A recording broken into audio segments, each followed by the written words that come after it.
hey, what is up? Hey, what is up, everybody? I hope everyone can hear me. I hope everyone had a wonderful week. Hope you're having a unbelievable Friday.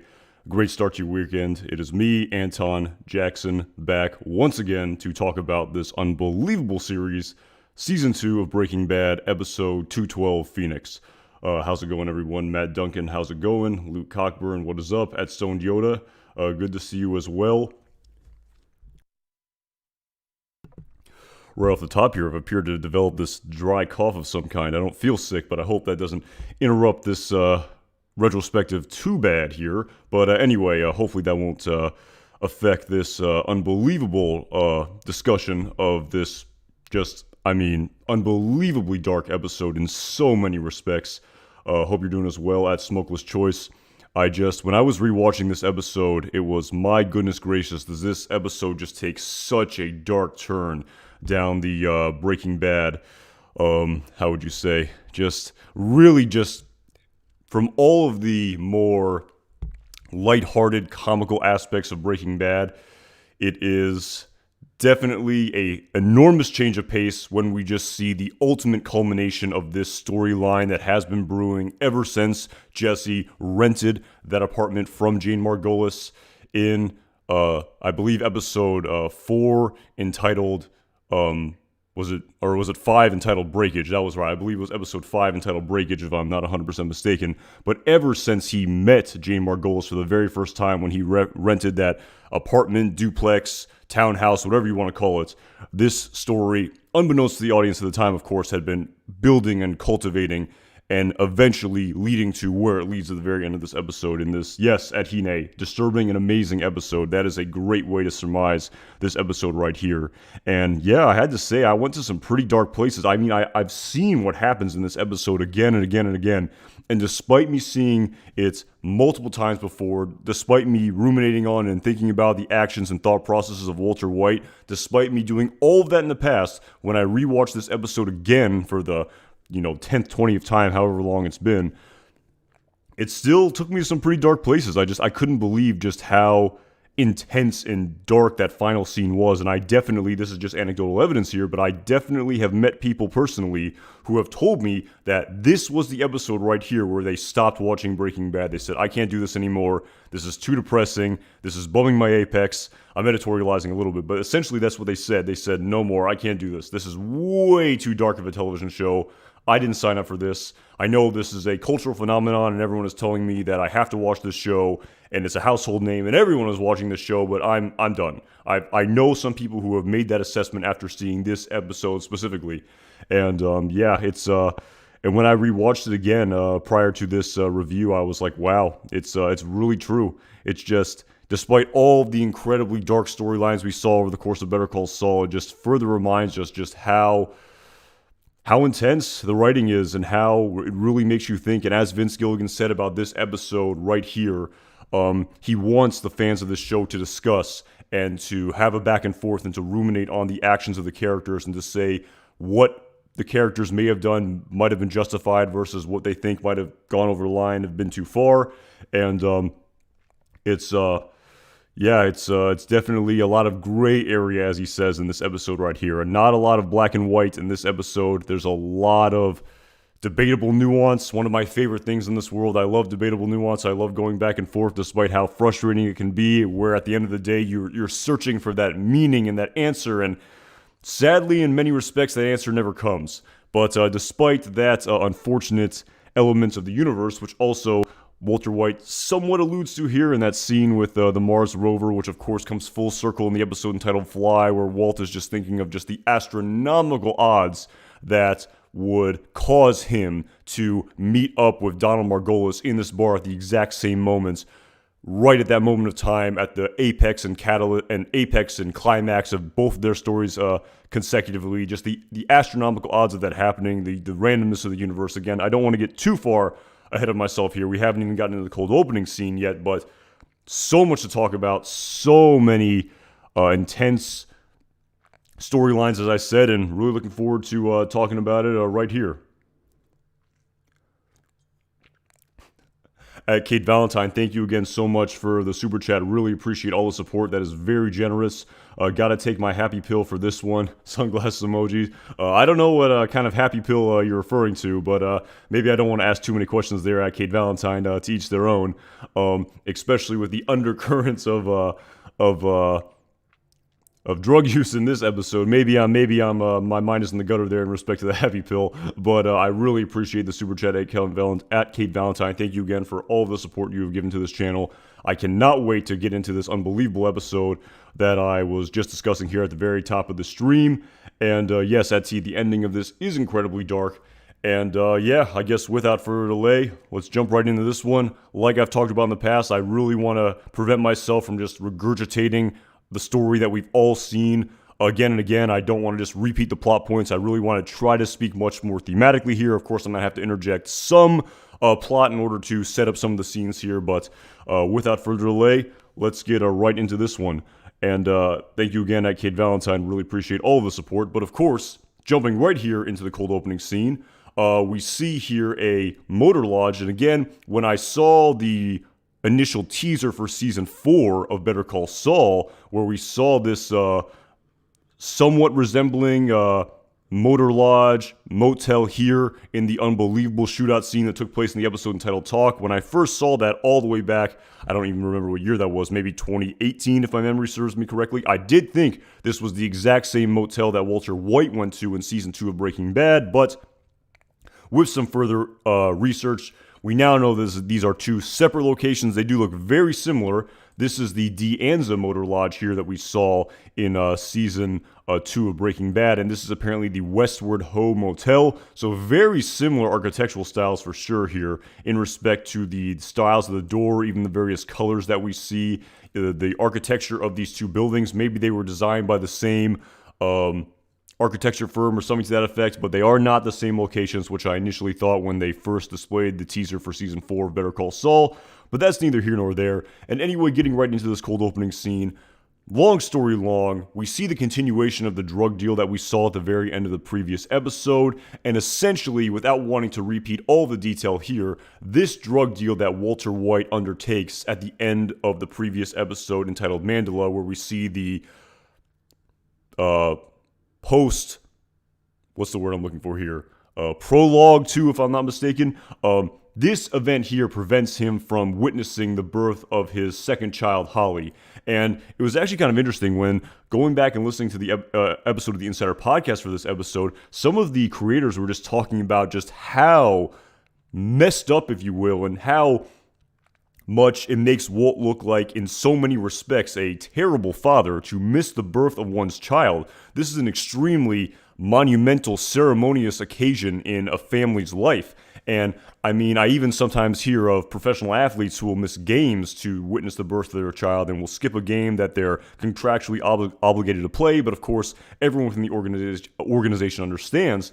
And it is a very, on the surface, it just makes Walter White come across as very, again, I don't even know what the word is. It seems very selfish, but of course, when viewing this from Walter White's vantage point, the reason why he's doing this is because he's telling himself and he's rationalizing to himself, this is $1.2 million I have in this duffel bag in my car. I did all of this. I missed the birth of my wife's, or our child, mine and my wife's child, so I could leave my family with this money that they will most certainly need once I expire from this cancer. That's the way that Walter White justifies his actions here in the scene. And there's a lot of that theme presented over the course of this episode, just Walter White rationalizing all of the questionable, immoral decisions that he makes over the course of this episode. That was kind of my read of this scene right here. And of course, from a plot development standpoint, we learn that Skylar's okay. She delivered the baby. Marie says everything is fine. Walter White seems very assured by the fact that everything is okay. And of course, he immediately, again, there's so many different tangents I could go off on here. Even this one scene right here where he tosses that tire. Rest. I'll be there as soon as I can. And Marie, thank you. I mean, such a great shot right here. The way they set this up. I mean, I don't want to talk too much about this, the logistics of this scene to film, but my goodness gracious, what a great shot. And of course, immediately following him placing the money in the back of his trunk to him showing up at the hospital to greet Skylar. And again, there's so much here as we progress down the line in the story. There's so many. I feel like there's a fork in the road with multiple different roads that we could potentially go down. There's so many different variables and aspects and themes we could talk about all over the course of these various scenes. But again, I don't want to get bogged down too much on this unbelievable cold opening scene right here in respect to Walter White's decision making, in respect to why he decided to miss the birth of his child. There'll definitely be more opportunities to talk about that scene as we see the plot details being displayed to us of the I don't know if fallout is the right word, but the continuation of Walt acquiring this $480,000, more money than he's ever probably seen at one moment in time in his entire life. But of course, this is then immediately followed by him showing up at the hospital here, and he's greeted by Skylar, and initially we have this wonderful moment where he is seeing his baby for the first time. And again, I love the way that we as the audience don't initially see the camera. We don't initially see Ted standing in the background, how the camera very subtly and slowly pans to his character standing in the background right here. Such an unbelievable shot. Very intentional scene right here. If I can try to play a little bit of it here. Trying to just see this unbelievable scene where Walter White is finally reveling in witnessing the birth of his child. But of course, the camera then immediately pans to Ted Beneke standing in the back of this room. Walter White had no idea that he was even there, very much in tunnel vision. And again, there's so many even themes right here in respect to how Ted is sort of doing these husbandly duties that Walter White should have been doing, and any sort of, for lack of a better term, normal a loving husband would do these things. And in many respects, Walter White is probably very upset by the fact he was not here to witness this event. But at the same time, like I talked about, he absolutely rationalized this by, yes, you know, I did this thing, which on the surface can be viewed as very terrible, but you know, this is again just the universe drawing me a bad hand. Me, Walter White, just yet another bad hand where I'm trying to do this drug deal. We had planned for the C-section to take place weeks down, or a couple weeks down the line, so I could plan for when it was going to be. But of course, nature intervenes, and my wife gives birth naturally, right at the worst possible moments of all time. Just, you can definitely understand how, of course, without the benefit of hindsight, in the moment, how the audience watching the show for the very first time can just absolutely rationalize, man, this guy cannot catch a break. He gets diagnosed with cancer.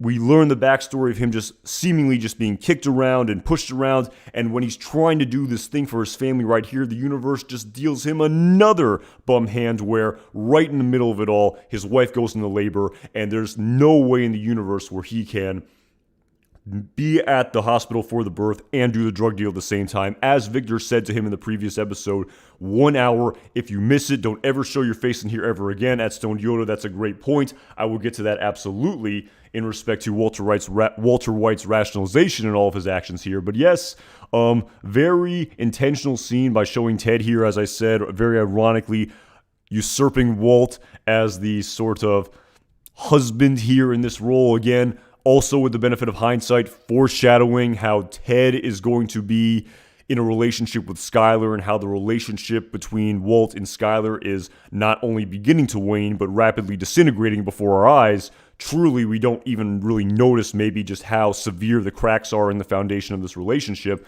But of course, Walter White very taken aback by seeing Ted here, of course, rationalizing, well, if I wasn't going to drive Skylar to the hospital, who was? I mean, she was going into labor. Her boss was there. This was actually quite a noble thing that he did in many respects. I mean, Ted is not acting like a, for lack of a better term, jackass. He's being very, he's being a class act here. He's acting very appropriately, being very humble and hospitable.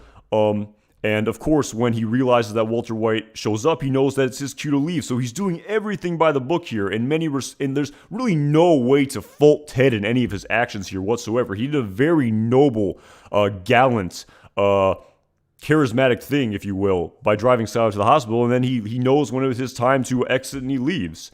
But at the same time, of course, Walter White is very taken aback by this because he's a very prideful man. I'm not telling any tales out of school here. And unfortunately, he wanted to have his cake and eat it too. He wanted to be here for the birth of his daughter. He wanted to do that drug deal to provide for his family and leave them with these hundreds of thousands of dollars.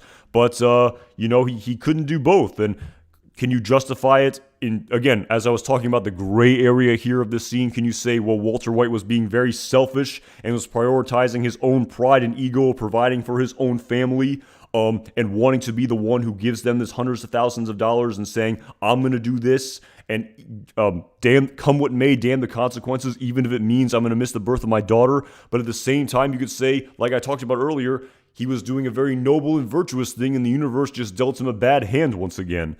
So again, it's a lot of gray area here, really debatable in respect to philosophy and ethics and morals, and it's such a great episode to really have these conversations and discussions here. And again, in respect to, and you can kind of see where my opinions are leaning here in respect to whether or not you justify Walter White's actions here as chivalrous, or you say actually he's being rather selfish. And of course, the undertone, the overcurrents, whatever the right term is, of we have to remember that in season 1 of Breaking Bad, in the episode entitled Gray Matter, he was given a blank check, no strings attached. What's the word? I'm drawing a blank here. Blank check, no strings attached. Basically infinite sum of money to pay for his cancer treatment from Gretchen and Elliot. But of course, as I've talked about over the course of these retrospectives, his pride, his ego, his believed perception of persecution by Gretchen and Elliot just forbade him from doing that, of groveling and asking for their charity.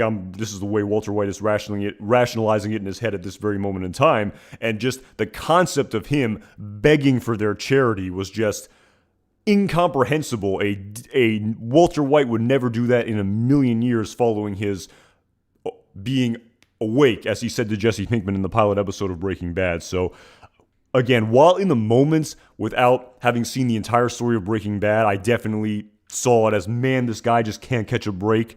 He wants to do this drug deal to provide for his family, but the universe dealt him a bad hand when his wife went right into labor.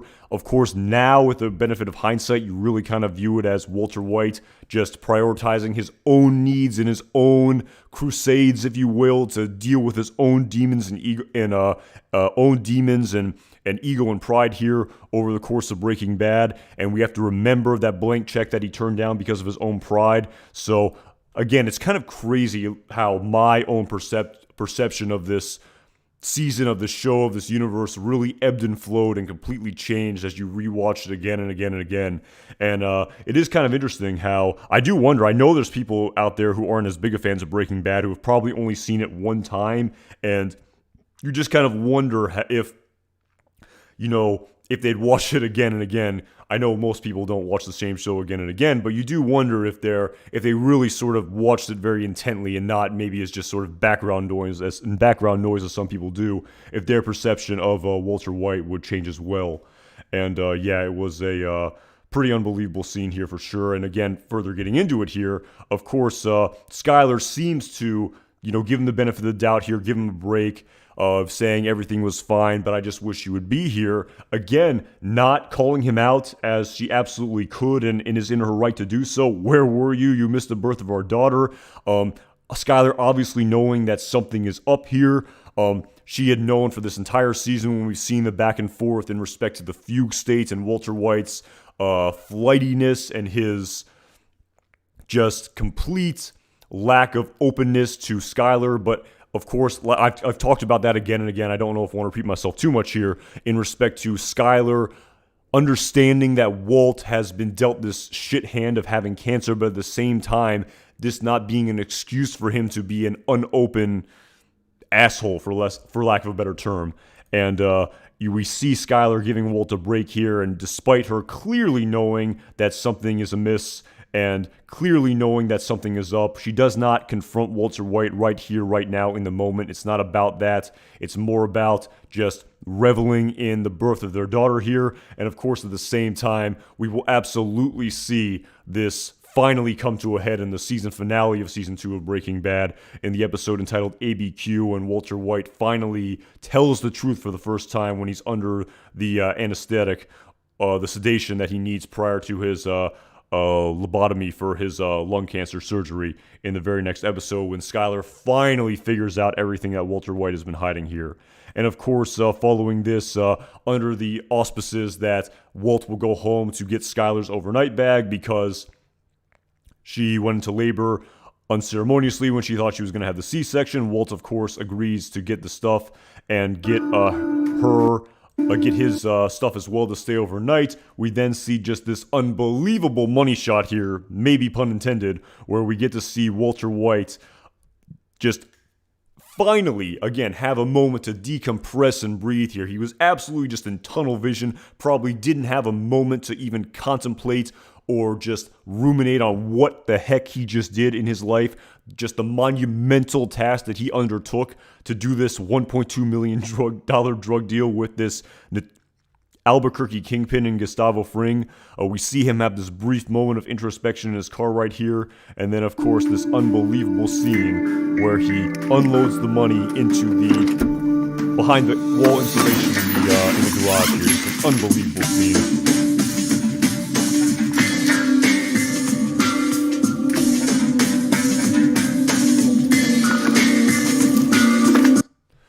What a scene.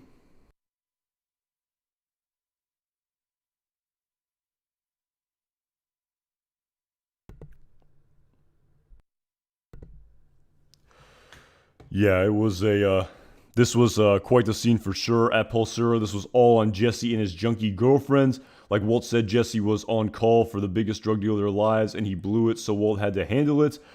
Yeah, I mean, again, I don't want to jump ahead too far ahead of ourselves here at Pulsera. I definitely have a lot to say about that scene when Jesse shows up at JP Wynn High School. But yeah, it's I definitely have a lot in respect to that very specific piece of dialogue that you mentioned there in that chat. I do have a lot of thoughts on that scene for sure. Yeah, at Hine, I watched the show again and again as well. Yeah, T, one of the most heartbreaking aspects of the show was how little time Holly had with her father. Yep, I mean, in the grand scheme of things, I mean, not to really get ahead of ourselves here, but she's not even going to remember her father. There's no way that she was old enough to have any sort of long-term memory storage whatsoever at that young of an age. So yes, she will never remember her father, absolutely.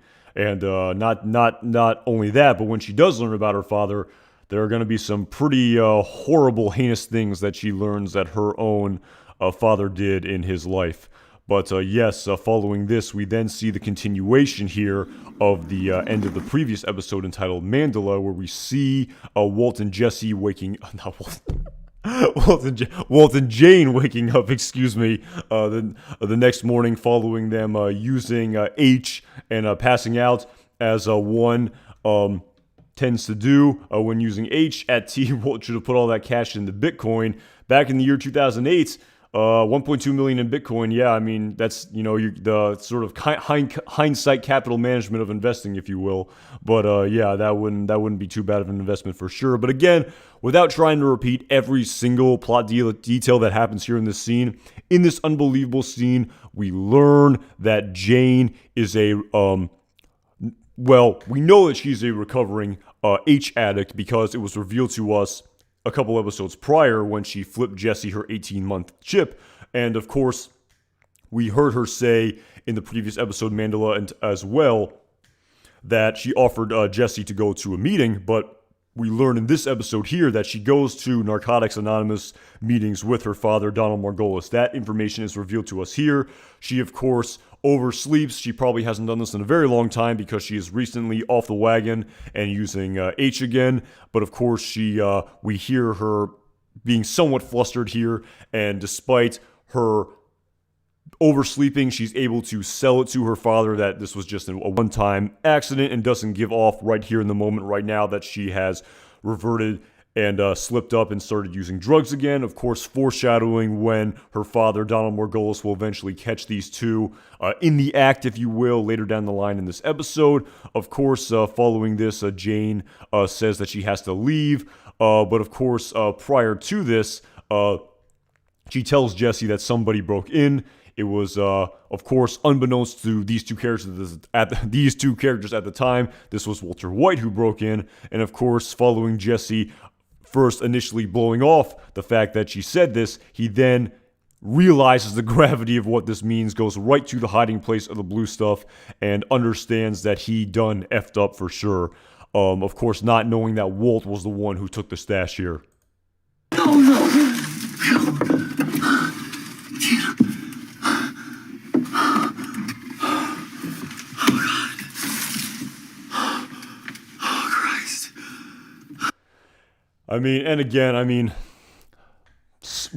Even this setup scene here definitely got me thinking in respect to so much of Jesse Pinkman's character. Again, I kind of want to lay into him in many respects, but I have to go back to the Insider podcast for the episode entitled 4 Days Out, when Vince Gilligan said about Jesse, God bless him, we love him, but sometimes he just is that dense. And as conceited as that comes across, and as condescending as that definitely comes across, I have to say that I definitely have maybe softened on Jesse a little bit in respect to my more being tough on him, if you will. And it was very illuminating when Vince Gilligan just outwardly said that. It was just so simple, but it made so much sense that, Jesse Pinkman, he's not the brightest person in the world, if you will. It's not to say he's unintelligent. There's many forms of intelligence, but at the same time, in many respects, he is that dense sometimes, and in many respects, his own worst enemy. And, despite, I feel, sometimes we say, again, it goes back to the whole debate in respect to gray matter. Maybe that's why they named that company that in the first place, in respect to how much blame do we pin on the action of each character versus the circumstances or the consequences that they find themselves living in. Was, well, this was outside of my control. This was an act of God. I just got dealt a bad hand. This is bad luck. Versus, the premise of adults taking responsibility for their own actions. That's sort of, again, another gray matter debate that one can have when watching the show in respect to just rationalizing the actions of the characters over the course of this episode. But yes, I have come a long way on Jesse for sure. I absolutely have. Of course, in this scene right here, 3 days in a row. can see Jane attending this Narcotics Anonymous meeting. I guess I don't really care. Fidgeting with her 18th month chip, knowing good and well that she has broken her sobriety. Of course, trying to go through this meeting and act as though nothing is wrong. We can see this other member celebrating his 1 year sobriety, and of course, Again, so many different tangents we can go off on. I don't know if I want to harp on it too much here, but again, you can definitely understand that Jane probably feels a lot of guilt for her actions here in this scene for sure, and you can definitely understand why, but at the same time, again, even the whole concept of drug use is just such a, again, nuanced discussion in respect to whether or not it is an illness versus a vice, and how much blame we place on the user versus just extraneous, outside, universal circumstances in respect to the situation that people were born into, and just using different substances as emotional crutches. It's a really complex debate, if you will. I know a lot of areas in society just have no regard for people who use these substances and view them as losers and degenerates and people who are just outcasts of society. But of course, when extrapolating it out, you can maybe just understand why these people are using these drugs in the first place. A lot of it seems to be as a form of escapism. Again, I'm no expert in any of this. This is just my own opinions that I'm rambling off here on the top of my head. But again, I don't want to harp too much on it right here in respect to what is going on in Jane's head. Like I've talked about, it's always something that's intrigued me when watching Better Call Saul. We can only know what is going on in the characters' heads at very introspective moments in time, where even scenes like this, where the characters have no dialogue whatsoever, the entire script for Jane in this scene is for her just to twiddle this 18th month chip and to be completely reflective and inward. And it's completely up for the interpretation of the audience to interpret what in the world she is thinking here in this scene.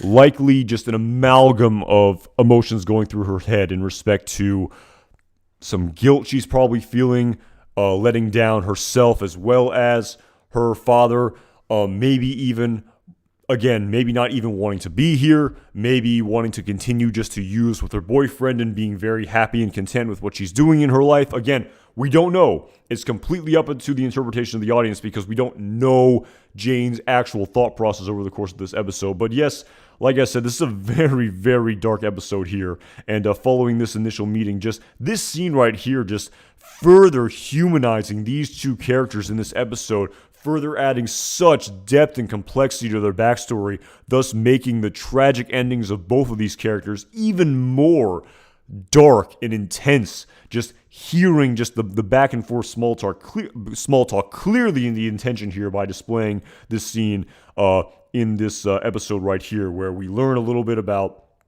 Jane and her father. We learn that they've been doing this for quite a long time. A little bit of foreshadowing in respect to Jane asking about her father's work, saying how he's doing some training right now, and basically saying how they'll hire basically anybody. It's scary. Of course, unbeknownst to the audience at the time, Donald Margolis is a, oh my god, the word is escaping me, air traffic controller, and eventually he is going to end up crashing two planes into one another, following him being strucken with grief, and maybe his own perceived moral culpability of the death of his daughter. Spoiler alert, getting ahead of ourselves here later down the line in this episode. But again, without wanting to display every little piece of detail here, this scene, the premise of this scene is clearly to humanize these two characters much more so and make their deaths much more tragic compared to just a background character who happens to die. Because I definitely go back to the episode entitled 1 Minute, where we know that there's a basically a nameless, faceless, metaphorically speaking, character who was accidentally killed by Marco Salamanca, who's in the shopping mall parking lot.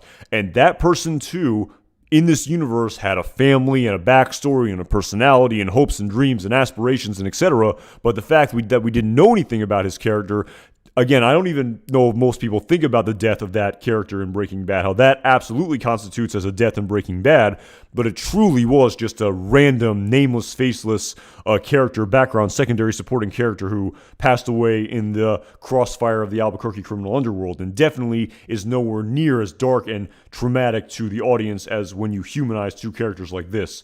And of course, a little bit of foreshadowing here where Donald asks his daughter if she's seeing anyone, of course, clearly understanding that when Jesse met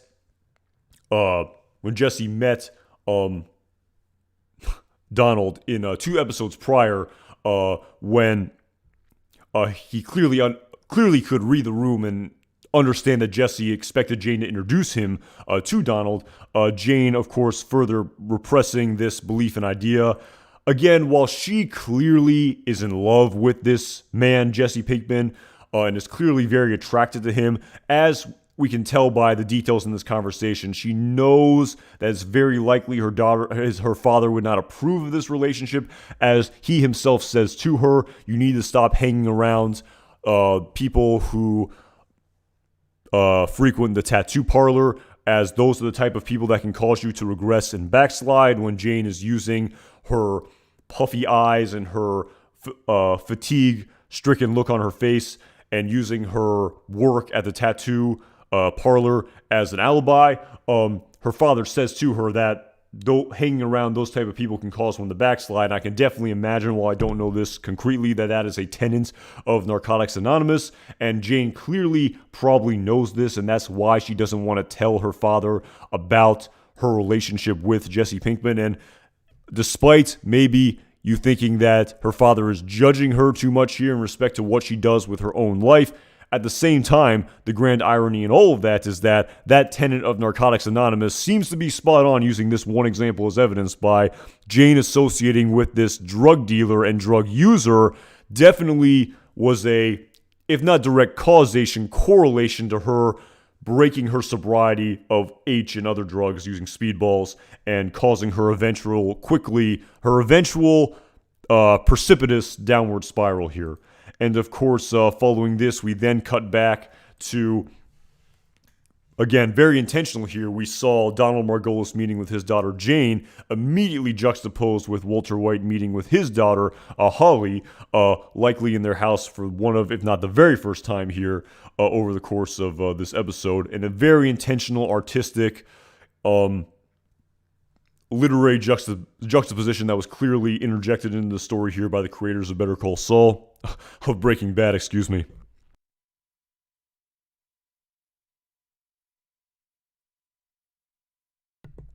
Ed Hine, going back to that nameless, faceless individual patron who died in the supermarket parking lot. Yes, as well, the old woman who I believe it's shown in a deleted scene being knocked out of her wheelchair in the episode entitled Caballo Sin Nombre. That's absolutely as well the case as well, and that's definitely why I feel like writers, creators of various mediums, film and television, etc., they intentionally will humanize a character more prior to their death in order to make their death much more monumental in this overall story, which is obviously done for that reason. And just using our own just obvious perception and knowledge of that, when you know a character, that's what causes the death to be that much more impactful and painful in many respects. And that's why the death of Howard Hamlin was just mind-blowingly intense in that respect, because we had known Howard from the pilot episode of Better Call Saul. We had known so much about his personality and mannerisms and backstory and hopes and dreams and aspirations and personal life, where when that character finally met his demise, my goodness gracious, was that just a monumental, cataclysmic death for the audience, as opposed to, yes, only when a background character dies and you don't know them as well. I mean, I feel like it's almost the same case in life, when the difference between you losing a close family member or friend is nothing, is everything compared to when you just read about someone perishing that you don't know. It's pretty much the exact same premise, and that's, I think, why they do this on purpose in these visual mediums like film and television. Of course, in this scene here, we see Walter White's home bliss interrupted by a frantic Jesse telling him about the fact that the blue stuff had been robbed, and of course, not wanting to repeat every single little piece of detail here, the whole will they, won't they in this scene about whether or not Walt will tell Jesse the truth about what happened here. Before I get into that, at Hine, thank you so much for the super chat. Really appreciate the support in honor of all the parents who have suffered with drugs and their children. Crying emoji, crying emoji, crying emoji. Yeah, definitely. I really appreciate the super chat at Hine. Thank you so much for all of the support. And yes, it's a really complex, complicated issue for sure. Drug use in this world, it really is. And like I talked about, there are a lot of people who really just denigrate and push aside and just cut down people who use drugs as losers. But at the same time, when you really just put a more human element on the whole subject matter, you can definitely understand why people are using these drugs. Because in my humble opinion, it's definitely to deal with, you know, their own personal pain and suffering and issues that they have in this world. I mean, I'm not telling any tales out of school right here. Life can be really GD hard for a lot of people. I mean, some people are just born into just horrible circumstances and deal with all sorts of just unbelievable tragedy and just emotional turmoil and struggle. And I mean, for goodness gracious, now I'm really going to get on my high horse right here, but as much as you hear people say, politicians, etc., oh, we need to be funding mental health coverage for American citizens, they don't really do a lot of that. It's basically just kind of deal with it yourself. And if you read about people who and their access to mental health coverage, unless you are very, very wealthy and can afford it, it's pretty dog shit, to be completely honest. And you can understand why people will turn to legal substances that will absolutely help them cope with their pain and suffering when there really is not a really other viable option for a lot of these people when you just read it. I mean, my God. I mean, there's been a lot of good investigatory journalism in respect to just how bad mental health coverage is in this country for people who don't have tons and tons of money. And as we saw as by Jesse Pinkman himself in respect to just when he used that H for the very first time, that expression on his face, he definitely didn't seem to be worried and thinking about his own guilt for the death of Combo. He was definitely living in the moment right there and feeling just the unbelievable euphoric effects from using H. But at Hine, I've had my own issues in life, not drugs, other things. Yes, I mean, we all have our demons and etc. And yeah, I can. I mean, as at the same time, I'm not saying that these drugs are good, because yes, these drugs are absolutely terrible for you. I mean, H will kill you so quickly. There's a reason why so many people overdose on it and perish on it at such a young age. If you start using it at a very young age, it can kill you so quickly. But at the end of the day, you can understand why these people are doing these substances. I mean, it's almost like people reverse cause and effect a little bit, where they think, oh, losers, just do opioids because they're losers, as opposed to, people are born into just horrible circumstances, just with just existential despair and with no real prospects in life, born into circumstances where there's no real viable economic opportunity for them, for example, and you can understand why they're turning to these substances for escapism. Again, it's a very, very complex issue. It's again, like I said, there's a Nobel Peace Prize out there with your name on it waiting for you if you can solve this war on drugs problem that is inflicting our society and has been since, I feel like, the dawn of time. I mean, since man existed on this planet, they've been using substances to deal with their emotional issues. But yeah, it's quite a complex issue for sure. And again, it's one of the great things about this show is that it tackles such a complex issue of this war on drugs and the consequences of it, and this criminal underbelly syndicate that absolutely persists because of the fact that these drugs are illegal. At the same time, as people said, if you legalize all of these drugs, is it going to give a lot more people access to them, and is it going to cause lots more people to overdose on them in the very short term? Yes, it will as well. And I guess at the end of the day, it comes to trying to get to the root of that problem of dealing with this just existential despair of people having no real meaning in their life. But I know at the same time, a lot of very wealthy people overdose on drugs. I mean, the artist Prince, didn't he die of opioid overdose as well? And from the outside looking in, you just look at someone like that and you say to yourself, this person had the world and more. They had all the money in the world. They had the fame, the accolades, they were revered by the public society. They had everything in the world, but at the same time, they're using these drugs. And again, I feel like it just goes back to that sort of, I don't know, existential dread or despair, perhaps. I mean, I don't have the answer to all this. I'm just some guy on the internet. I wish I knew the answer to all of these complex questions of why even very rich and successful people like Prince are using opioids and overdosing on opioids when seemingly they have everything in the world and more. Again, it's a pretty damn complex subject matter, but again, a very intriguing and complex one for sure. At Hine, as I said, I've had a friend who just lost his son.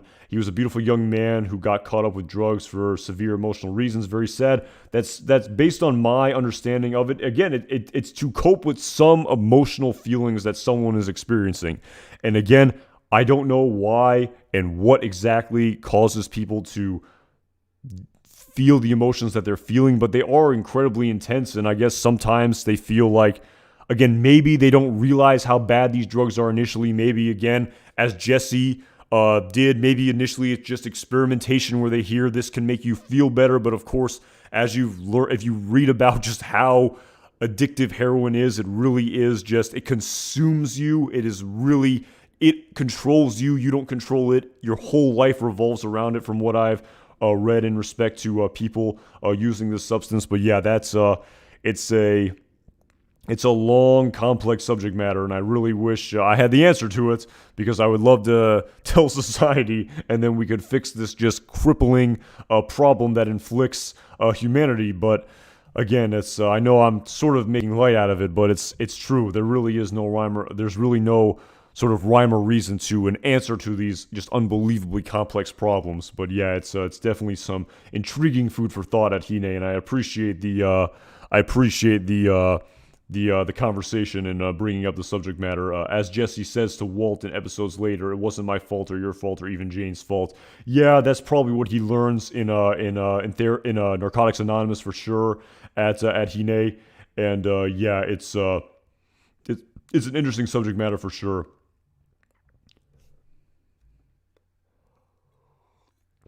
Yeah, Lou Cockburn. I'm not too familiar with his work, but yeah, again, it's like I said, it's so complex and individualized for every single person that, to paint with a broad brush and say all people who do these drugs are losers is clearly not the right answer in any of this. I would feel at Luke Cockburn, but yeah, it's an interesting subject matter for sure, and it's definitely a key theme that's constantly present in the overall story of Breaking Bad for sure. But of course, Adhine, thank you again so much for the super chat. Really appreciate all the support. But of course, getting back into the story right here, we sort of go into the will they, won't they in respect to will Walter White divulge the fact that he was the one who took the stash, telling Jesse what we as the audience already know. And of course, we see here that he hangs up on Jesse in the moment, allowing him to revel in it for a little bit and to sweat on it and to clearly not tell him just his vitriolic anger that he feels towards Jesse, which he absolutely will tell him in full force a couple scenes down the line when Jesse shows up at JP Wynn High School to ask for his money, essentially. Something, come on!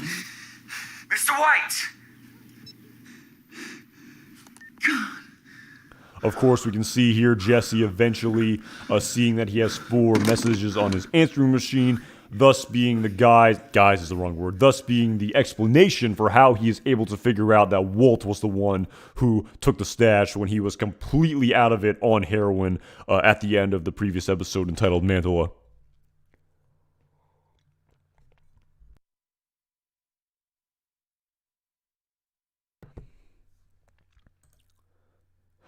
Ooh, of course, following this, we get to see this much more lighthearted cookout scene that takes place here in the backyard of Walter White's house. Again, it's great to see Hank and Walt on much more cordial terms as opposed to the last time that we saw these two characters in the episode entitled Over, following Walter White's positive cancer diagnosis, where we saw that very awkward scene by the pool, very intentional likely by the creators, where the next time these two characters are by the pool, it's much more friendly and much less awkward, as we know from that episode when he speaks with Walter Jr., Walt to apologize. We learn that he hashed it out with Hank over the phone. I talk about that scene a little bit in that review for the episode entitled in the episode entitled Over. You can definitely go back and check that out if you want a more in-depth analysis of that scene in respect to Walt and Hank burying the hatchet, and where, even though the last time we saw them it was very angry and intense, it definitely makes total sense that they're now on cordial speaking terms and it's all water under the bridge. Of course, yes, at Stone Yoda, definitely a great scene right here with Walt, the reading here of Walt. Seriously, you gotta try. All right, guys, here we go. We got mild, medium, and muy caliente. Hey. I got dibs on the breast. Los pollos hermanos. Of course, I mean, just unbelievable writing through and through. Where just the irony of Walter White, of course, doing a drug deal with the owner of said restaurant, and now they are eating dinner from said restaurant, and of course, just to add insult to the injury of his brother-in-law being a DEA agent, just the hyperbolic irony that is coursing through the veins of the scene right here is just bar none, and just wonderful writing through and through. Of course, not wanting to repeat all of the little dialogue and cordialities that are happening here in the scene, but of course, the main premise of the scene here is that we see Walter White wanting to revel in his newfound wealth, if you will. That at least seems to be his initial thinking here. Not to mention that when I watched this episode for the very first time, this sonar alarm system, the reasoning behind Walter White wanting this purchase, on top of the fact that he has the money to buy this very nice childproofing as opposed to a much cheaper fence or pool cover, is that just following Walt now getting even deeper in the weeds here of this Albuquerque criminal underworld, despite him saying, I'm done after we sell this batch. There definitely, I think, is a subconscious inclination here. And again, this is just my own interpretation. Walter White never says this. We don't know what's going on in the characters' heads. It's totally up to the audience to decipher the thought process of the characters. But my thought process of Walter White's character here is there's just this subconscious inclination that, I'm in the weeds here. I'm in deep in the Albuquerque criminal underworld. And despite the fact that I want to get out in whatever respect that means, I could use this extra added layer of security. And yes, while the guise of me purchasing this is ordered to childproof my house, to alert me if God forbid my newborn child ever falls in the water here, so she doesn't drown.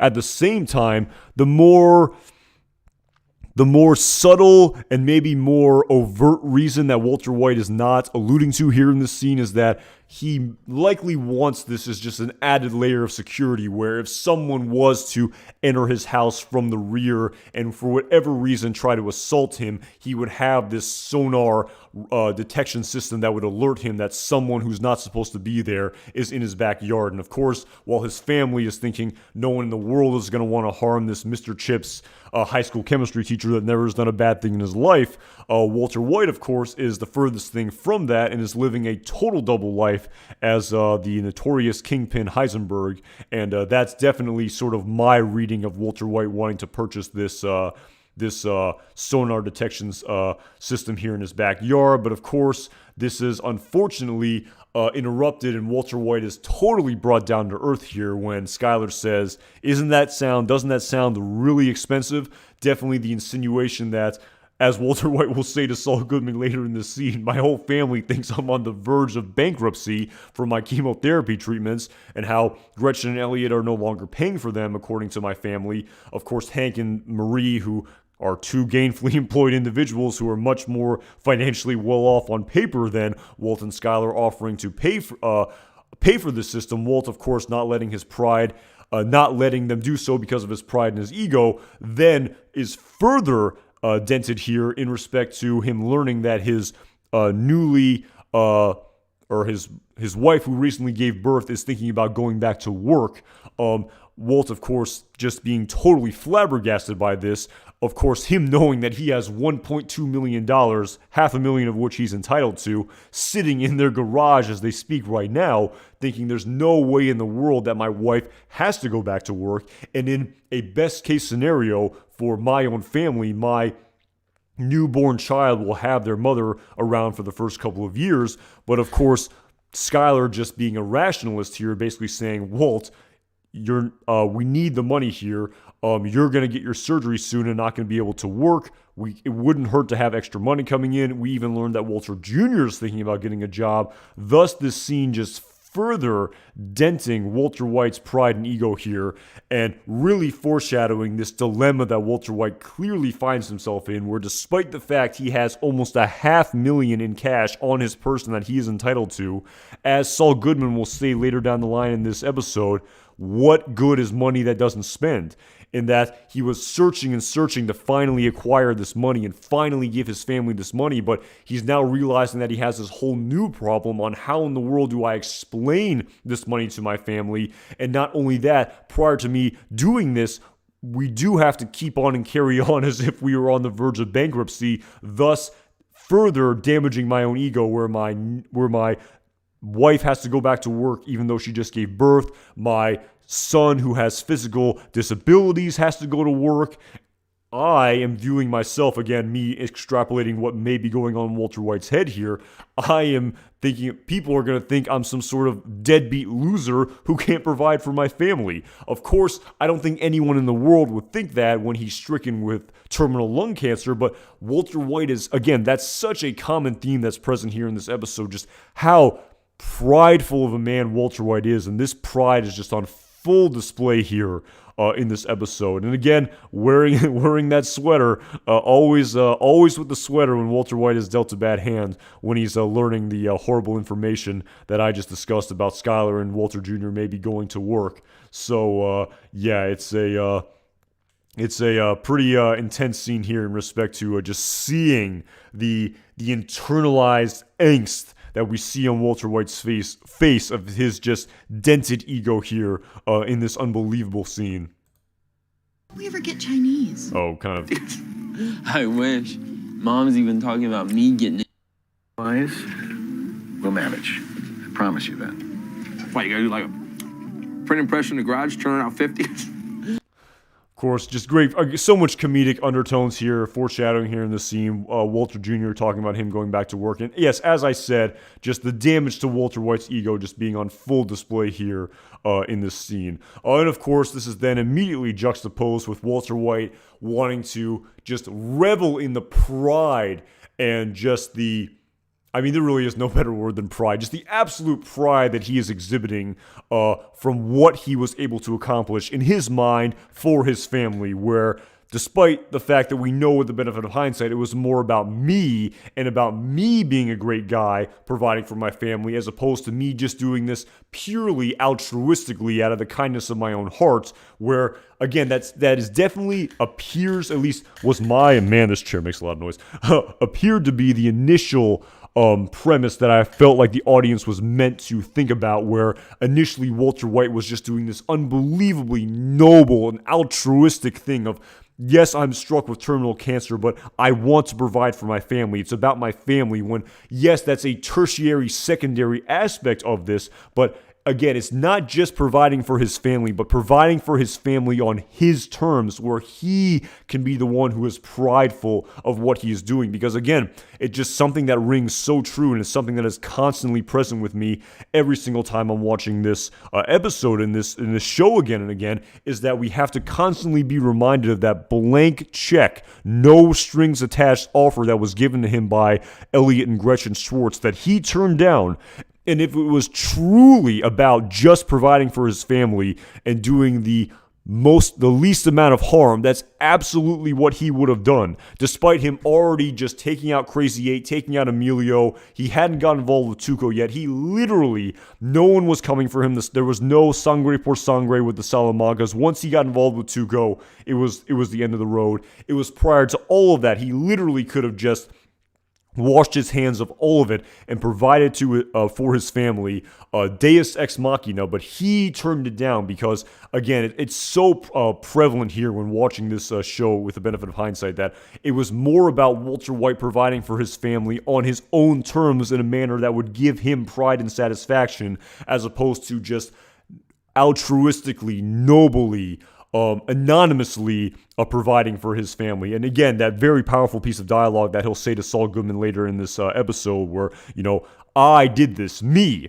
Again, I bastardized the dialogue a little bit there, but yes, I will definitely get to that scene down the road. And of course, that's set up here for the scene when Holly wakes up and Walt says that he'll get up to feed her. And of course, again, while this comes across as being very gallant and chivalrous and noble to Skyler, the grand irony is that he wants to get up so he can look at that money and revel in that money and show the first person in the world the fact that he earned this money. The only person in the entire universe that knows that he has this money at this point in time is Holly White. And this is just such a great, again, no pun intended, this is such a money shot here where we can just see all the things I discussed, Walter White reveling in it and truly just for the aggrandizement of his own pride and ego, showing Holly, look what I did. Look what Daddy did. I did this for you. It was me.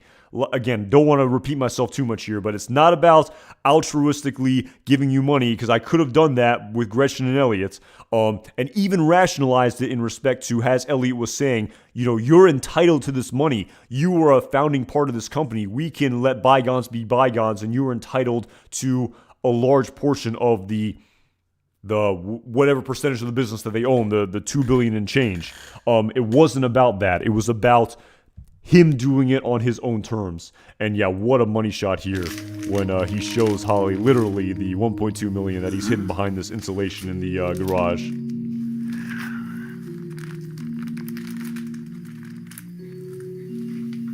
That's right. Daddy did that. Such a powerful scene. Such a powerful scene. And again, it's so crazy to think about how, again, I don't blame myself. I mean, the very first time I watched this show, it's not as if I had the entire story, but like I talked about at the very beginning of this review, it's amazing just how your perception of Walter White changes so much to someone who was doing this altruistically and was always dealt a bad hand to. It clearly, in hindsight, just, really just displaying how ironically selfish Walter White has been since the very first time he decided to cook meth. It's quite the mental exercise, if you will. At Matt Duncan, I have never seen The Wire, actually. I know there's I've talked about this as well. There's so much great television that is out there that I have not gotten a chance to watch. And, I had not seen The Wire. I know it's pretty great. You say it's the only show on par with this universe. That's interesting. Again, I know that show ended quite a long time ago, and I've yet to see it. I believe it's on HBO. But yeah, it's definitely something I could list off so many shows that I've wanted to see that I haven't seen. Never seen The Sopranos, never seen The Wire, never seen Boardwalk Empire with Steve Buscemi, if I'm not mistaken. So yeah, there's so many great shows that I've yet to see that I would really like to see at some point. But yeah, it's funny. I mean, not to go off on too much of a personal tangent here, but when I initially watched Breaking Bad for the very first time, I had much more free time in my life to really get just totally consumed and immersed in this universe. But and suffice it to say, I don't have as much time to get. I don't know if I would have as much time to get that emotionally invested and really learn the ins and outs of another television show like I know about the Breaking Bad universe. And again, it comes so. I mean, for lack of a. I mean, this sounds a little bit conceited, but it comes so naturally to me because I genuinely love this universe. I do, through and through. And I had been watching it and thinking about it and contemplating it and talking about it with people long before I ever even conceptualized, making a YouTube channel about it. I was just doing it totally on my own, just because of my own intrinsic love of the universe. And it wasn't something, I'm going to make content just because I want to make content. It was because I would have, I was talking about the show whether or not it was for any particular reason. But there's so much great show out there. Yeah, Mr. Robot as well. I've heard about that as well at Stone Yoda. I've heard about that show too. So much. I mean, it is kind of a cliche, but there's so much great television out there. It's insane. But of course, following this scene of Walter White showing his daughter this $1.2 million, we see Jesse put two and two together, and my goodness gracious, this is an unbelievable scene. Again, I've gotten in a little bit of trouble with playing these scenes and showing the video, but I mean, there's a lot of audio of this scene I want to show. I think I can get away if I cover up the thing with my big ugly face. I think I can get away with playing a little bit more of the audio here, but my goodness, this is an unbelievable scene. So much great dialogue here. There's no way in the world I can justify it by regurgitating the dialogue, so I'm just going to try to play a little bit of the dialogue here, and hopefully I don't get in too much trouble. Can't show the video, but let's get right into it. Have computers and shit. It's the 20th century. What the hell are you doing here? No, you took the stash. I heard all those phone messages and I figured it out. Figured it out, huh? Well, congratulations, Einstein. You left me to freak out all day long like I dropped the ball or something, and you're the one who took it. Shut up. You can lower your voice. Man, this is such a great scene. Like you dropped the ball? When have you ever not dropped the ball, Jesse? Blasted out of your mind on whatever the hell that was. What was that? Heroin? Jesus. I was on my day off, man. What I do on my day off is off. We were on call, you junkie. On call for the biggest deal of our lives. And I just managed to pull it off by the skin of my teeth, no thanks to you. And you made me miss the birth of my daughter. I mean, there's so much there. There's so much there in that scene. I mean, where do I even begin? I mean, there's so much there in that scene. What a powerful scene of finally everything coming to blows between these two characters. So much there. I mean, yes, I'd say Walt is in many ways justified in respect to, yes, this is a illicit business, but this is still a business. We were on call, and had you not been blasted out of your mind on H with your girlfriend the other day, I would have been able to get the stuff much sooner. I could have driven up to the house. You could have handed me the bag. I could have left immediately, as opposed to wasting, 5-10 minutes, if not more, knocking down your door, trying to smack you awake, figuring out where in the world you had hidden the product. But of course, at the end of the day, at Stone Yoda, that's a pretty good point. You kind of stole the words right out of my mouth right there. Even if Jesse had been right there at the door waiting for him with the product in a bag and handed to him, and Walt drove away, there is no way in the world that he would have been able to meet Skylar to do the deal. Even that 10-15 minutes likely wouldn't have been enough time. So yes, at Stone Yoda, he definitely is rationalizing it here in his head that Jesse was the one that caused him to miss the birth of his daughter, but it wasn't Jesse at all. It was just the randomness of the universe in conjunction with Walter White's own decision to manufacture and distribute methamphetamine to this drug kingpin, as opposed to, like I've said again and again, him taking that blank check from Gretchen and Elliot. And as Vince Gilligan said about this episode specifically, there's so much rationalization and justification that these characters do in order to justify their illicit actions. And as Vince Gilligan himself said, which rings so true, human beings can rationalize anything. They really can. They can rationalize the most horrible behavior, and be in the auspices that what they are doing is good. And again, I almost feel weird bringing up this example, but Vince Gilligan himself brought up this example on the Insider podcast for this episode specifically. But he said that the most sort of extreme example of that premise of human beings being able to rationalize anything is that Adolf Hitler thought that he was doing good, that he thought he was a good person, he wasn't doing something bad. I mean, those were Vince Gilligan's own, that was his own example that he brought up in the Insider podcast. An extreme example, but a very pertinent and very telling example for sure, and basically saying bad people don't think they're bad, and they rationalize their behavior as not evil or doing it for themselves in a positive manner. And that's, again, did I just compare Walter White to, I think that's even what Vince Gilligan said, is like, did I just compare Walter White to Hitler? I think Vince Gilligan was also kind of realizing the gravity of that analogy there, but the point is very true about how it's kind of crazy to think how human beings in their head can rationalize anything. And it's a very sobering, powerful reality of the human experience, I feel.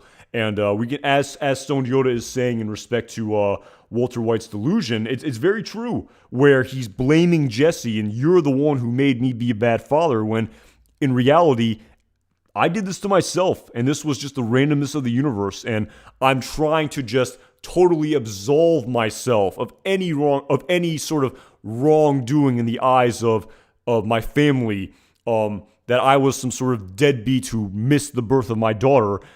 It wasn't my fault, it was your fault, when, as Stone Yoda's correctly absolutely saying, Walter White is very culpable in that decision, and that's and the reason behind why he wasn't able to make the birth of his daughter. That's definitely something that I thought about when I was rewatching this episode at Stone Yoda, absolutely. Interesting. Pulsera couldn't disagree more. Jesse had the product at his residence, which means he needed to be ready more than anyone. Victor would have taken delivery from Jesse per instructions of Gus. That's interesting. That's very interesting. But at the same time, I go back to the discussion that they had in Mandela where Walt said, don't worry about him. You won't see him pretend he doesn't exist. So I wonder if Gus would have maybe not taken delivery from Jesse in that regard. Could he have called Jesse and said, you're closer, you deliver it to, you go to this place? I suppose that could have happened, but I don't know if maybe Victor wouldn't have taken it from Jesse. I don't know. That's a really good point you raise at Pulsera, but I just go back to that dialogue that Gus had with Walt in Mandela where he said, you can never trust a drug addict. The reason why he rejected him initially is because Jesse was late and high. Had Walt sent Jesse despite him telling Gus, you won't see him I can't say that word. Pretend he doesn't exist.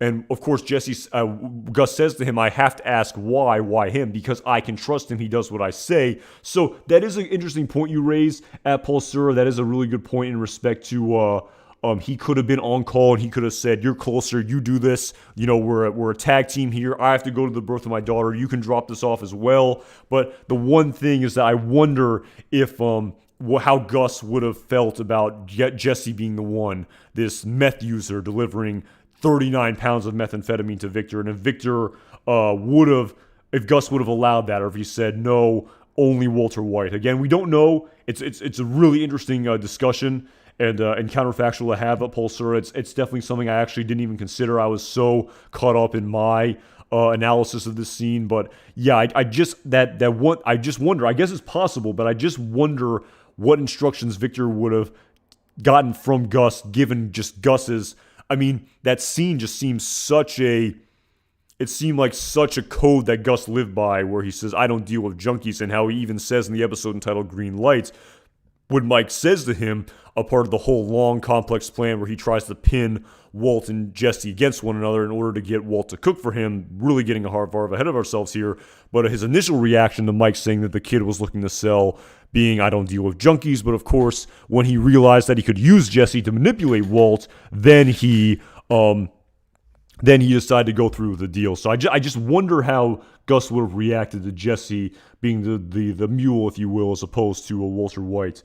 At Pulsera, regardless, Jesse had the product, so at least needed to open the door for someone to go to the delivery. Yeah, I mean, that's true. He definitely could have saved Walter White sometime, but just based on the way the scene was cut, I just think that Walt didn't have enough time to get there. It's definitely possible that had Jesse been right there at the door or driven, it's true, maybe I could have meet you halfway, save some time, but would he have been able to save enough time in order to make the birth of his daughter? I'm not 100% sure. So again, maybe I'm being a little bit too harsh on Jesse here, or too harsh on Walt. Excuse me, in this scene. Maybe, as Vince Gilligan said, it's a little bit of a gray area. It's Walt and Jesse's fault, where yes, Jesse should have been at the ready and he should have made Walt's life easier in order to save him some time, but at the same time, Walt also should have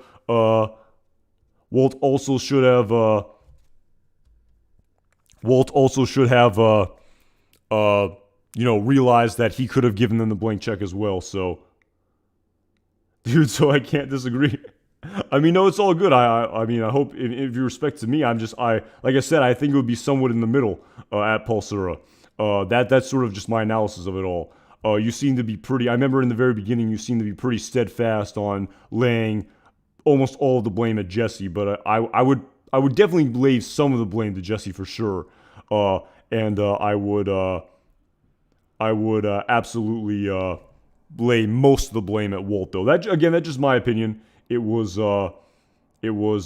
definitely up to the interpretation of the audience for sure at Pulsera. Oh, I got you. I apologize. I was not going back. I didn't see all the chat there. But yeah, again, it's an interest. I appreciate you bringing up the point at Pulsera. It's something I actually hadn't thought about in respect to. It's a good point. Walt could have said to Jesse, you deliver the product, but I just went back to that Mandela conversation, just wonder how Gus would have reacted. But at the end of the day, we'll never know. It's it's up to the interpretation of the audience. But of course, getting back into this main scene right here, Jesse then says, how much did you get for the deal? Walt basically saying 1.2 million. We then learn that it's 480,000 each because Saul gets 20%. And again, I don't want to just repeat all of the dialogue that happens here in the scene, but I just feel like this scene is just so crucial to the overall story that, again, I want to try to play a little bit of it. Can't show it, but I think I can play it. And again, this dialogue extremely critical to the thought process and the actions of these two characters for the remainder of this episode. So I definitely want to play a little bit of this very intense scene as well. So here we go on this one. 600,000 each. 480,000. Saul's cut is 20%. Right. So where's my money? What? You are joking, right? If I gave you that money, you would be dead inside of a week. Yo, man, look, I'm off the heroin. I didn't even like it anyway. So it made much me here. sick. So much here. In the meth, I could take it or leave it. I'm clean, Mr. White. For real. I mean, so much here in respect to Walt and Jesse's dialogue. Both these characters, I mean, so much. I mean, this is such a hilarious scene. Prove it. Pee in that. How gay are you, seriously? Pee in it. Okay, I mean, that dialogue aside, I mean, there's so much here that's happening in this scene. In respect to Walt and him saying, if I gave you that money, you'd be dead inside of a week, I think he's absolutely right with just giving a heroin user $500,000. Even though Jane says we're not going to shoot all this up our arms, it definitely seems as though he absolutely would shoot all of that up his arm, and or at least most of it enough to kill him for sure. The monkey is in the banana patch, to quote Saul Goodman, if you give a heroin user $500,000. But at the same time, I mean, it was just pretty eye-opening just to hear Jesse Pinkman say, I'm off the heroin. I didn't even like it. It made me sick. When, of course, we go back to that unbelievable scene in the episode entitled Mandela, where it definitely seemed to me like he liked that H for sure, with that just unbelievable feeling of euphoria that was coursing through his veins, that just expression on his face of just being absolutely consumed with the H. Definitely not someone who didn't like it and it made him sick. And at the same time, of course, saying, the meth, I can take it or leave it, so I'm good. I mean, as the saying goes, I know I don't want to, disparage drug users here, but, one of the main consequences of using these drugs is that, Again, going back to that theme of rationalizing anything, as Jesse Pinkman is doing here in this scene, drug users will often just say anything to rationalize them continuing to use their drugs or continuing to not change their behavior, despite the fact when it's in their absolute best interest to do so. And again, it's so telling how it's so true. Jesse would have said anything to get access to that money. And we know he's not going to stop using either of these products, as soon as he leaves this meeting, he absolutely just goes right back to using. But again, the grand irony of all of this is that despite Walter White wanting to hold out this money from Jesse based on it for his intended own best interests, at the exact same time, Jesse is absolutely entitled to this money, where if you go by their handshake agreement, I know there's no written contract and handshake agreements are not admissible in court, definitely not admissible in illegal Albuquerque criminal underworld activities, but just based on a handshake agreement, Jesse Pinkman is absolutely entitled to that $480,000. And yes, Walt is again rationalizing me not giving you this money because you will be dead inside of a week. And again, we can really sympathize with Walter White's actions here in this scene, despite the fact that you could also say that, Jesse's an adult, he's entitled to this money, and if he wants to use all this heroin, spend all this money on heroin, I guess he's in his right to do so. And it's really interesting just to conceptualize and rationalize all of the behavior that's happening here in this scene. Where again, this scene really just exemplifies that thing that Vince Gilligan said in the Insider Podcast, where human beings can literally rationalize any bit of behavior. Where we can see Walter White rationalizing his behavior of missing his daughter's birth, of holding this money that Jesse is entitled to, and we can also see Jesse rationalizing why he doesn't have a problem, and why if he got that money that he's entitled to, he wouldn't just shoot it all up his arms, when in many respects we know that he absolutely would. And just I have to play this last little bit scene right here, but this last just unbelievable scene that Walt says to Jesse in respect to totally telling him off here, and Jesse definitely taking exception to the way that Walter White describes his girlfriend here in this scene. That and your little junkie. No. Again, I'm definitely can't find the right scene here, but let's try to play it. Well, I guess until then, you'll just have to depend on the kindness of strangers to get high. That and your little junkie girlfriend.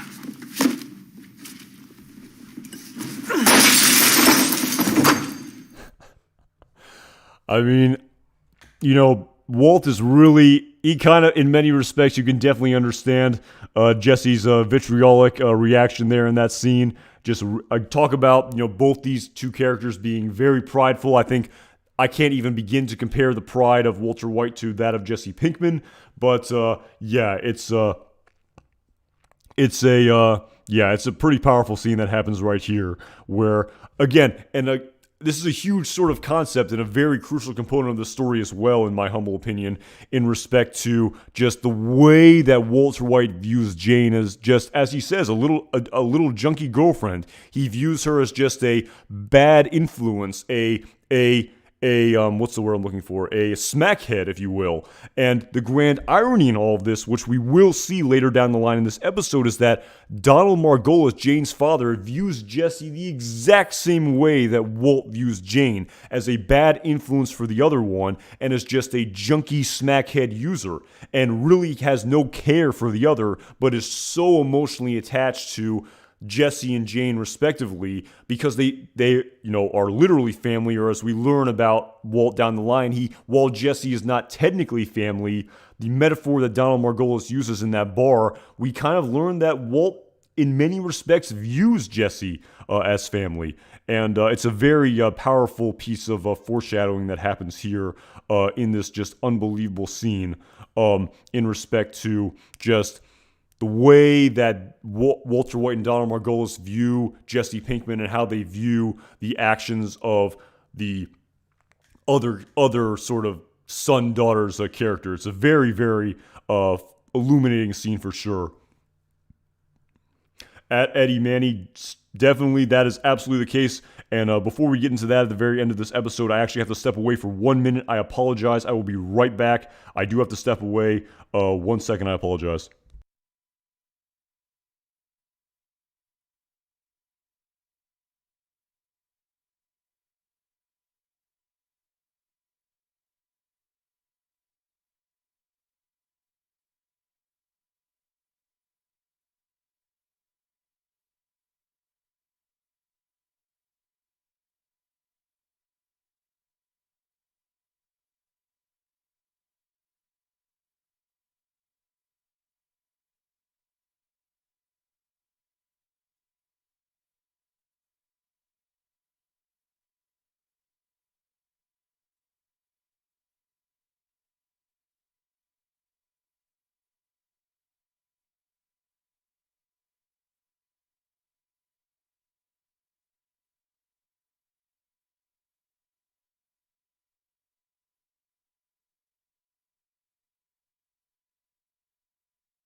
Ooh, I apologize for that. Had to step away for a minute. But yes, we are back into it here. But yes, after this unbelievable scene, just getting right back into it here, very unceremoniously so. I apologize if I missed the a little bit in the chat. At Matt Duncan, I see you're using OBS recording software. I use that one to conduct hybrid hearings in my job as a court clerk. Okay, yeah, pretty cool. Yeah, I used this one because it was free. I know people sometimes also use Streamlabs. I'm not sure if that's like a separate entity or something to that effect. I'm not too well versed in all of this. I'm not too well versed in all of this streaming stuff. I'm not like a hardcore streamer or anything to that effect. It's pretty low tech setup here at Mad Duncan. But yeah, it's unbelievable software. When I found out it was free, I'm like, I'm all aboard this. This is life changing. So yeah, it's pretty awesome. But yes, getting back into this episode here after this unbelievable confrontation that happens at Walter White's school, JP Wynn with Jesse Pinkman, we see Jesse leave.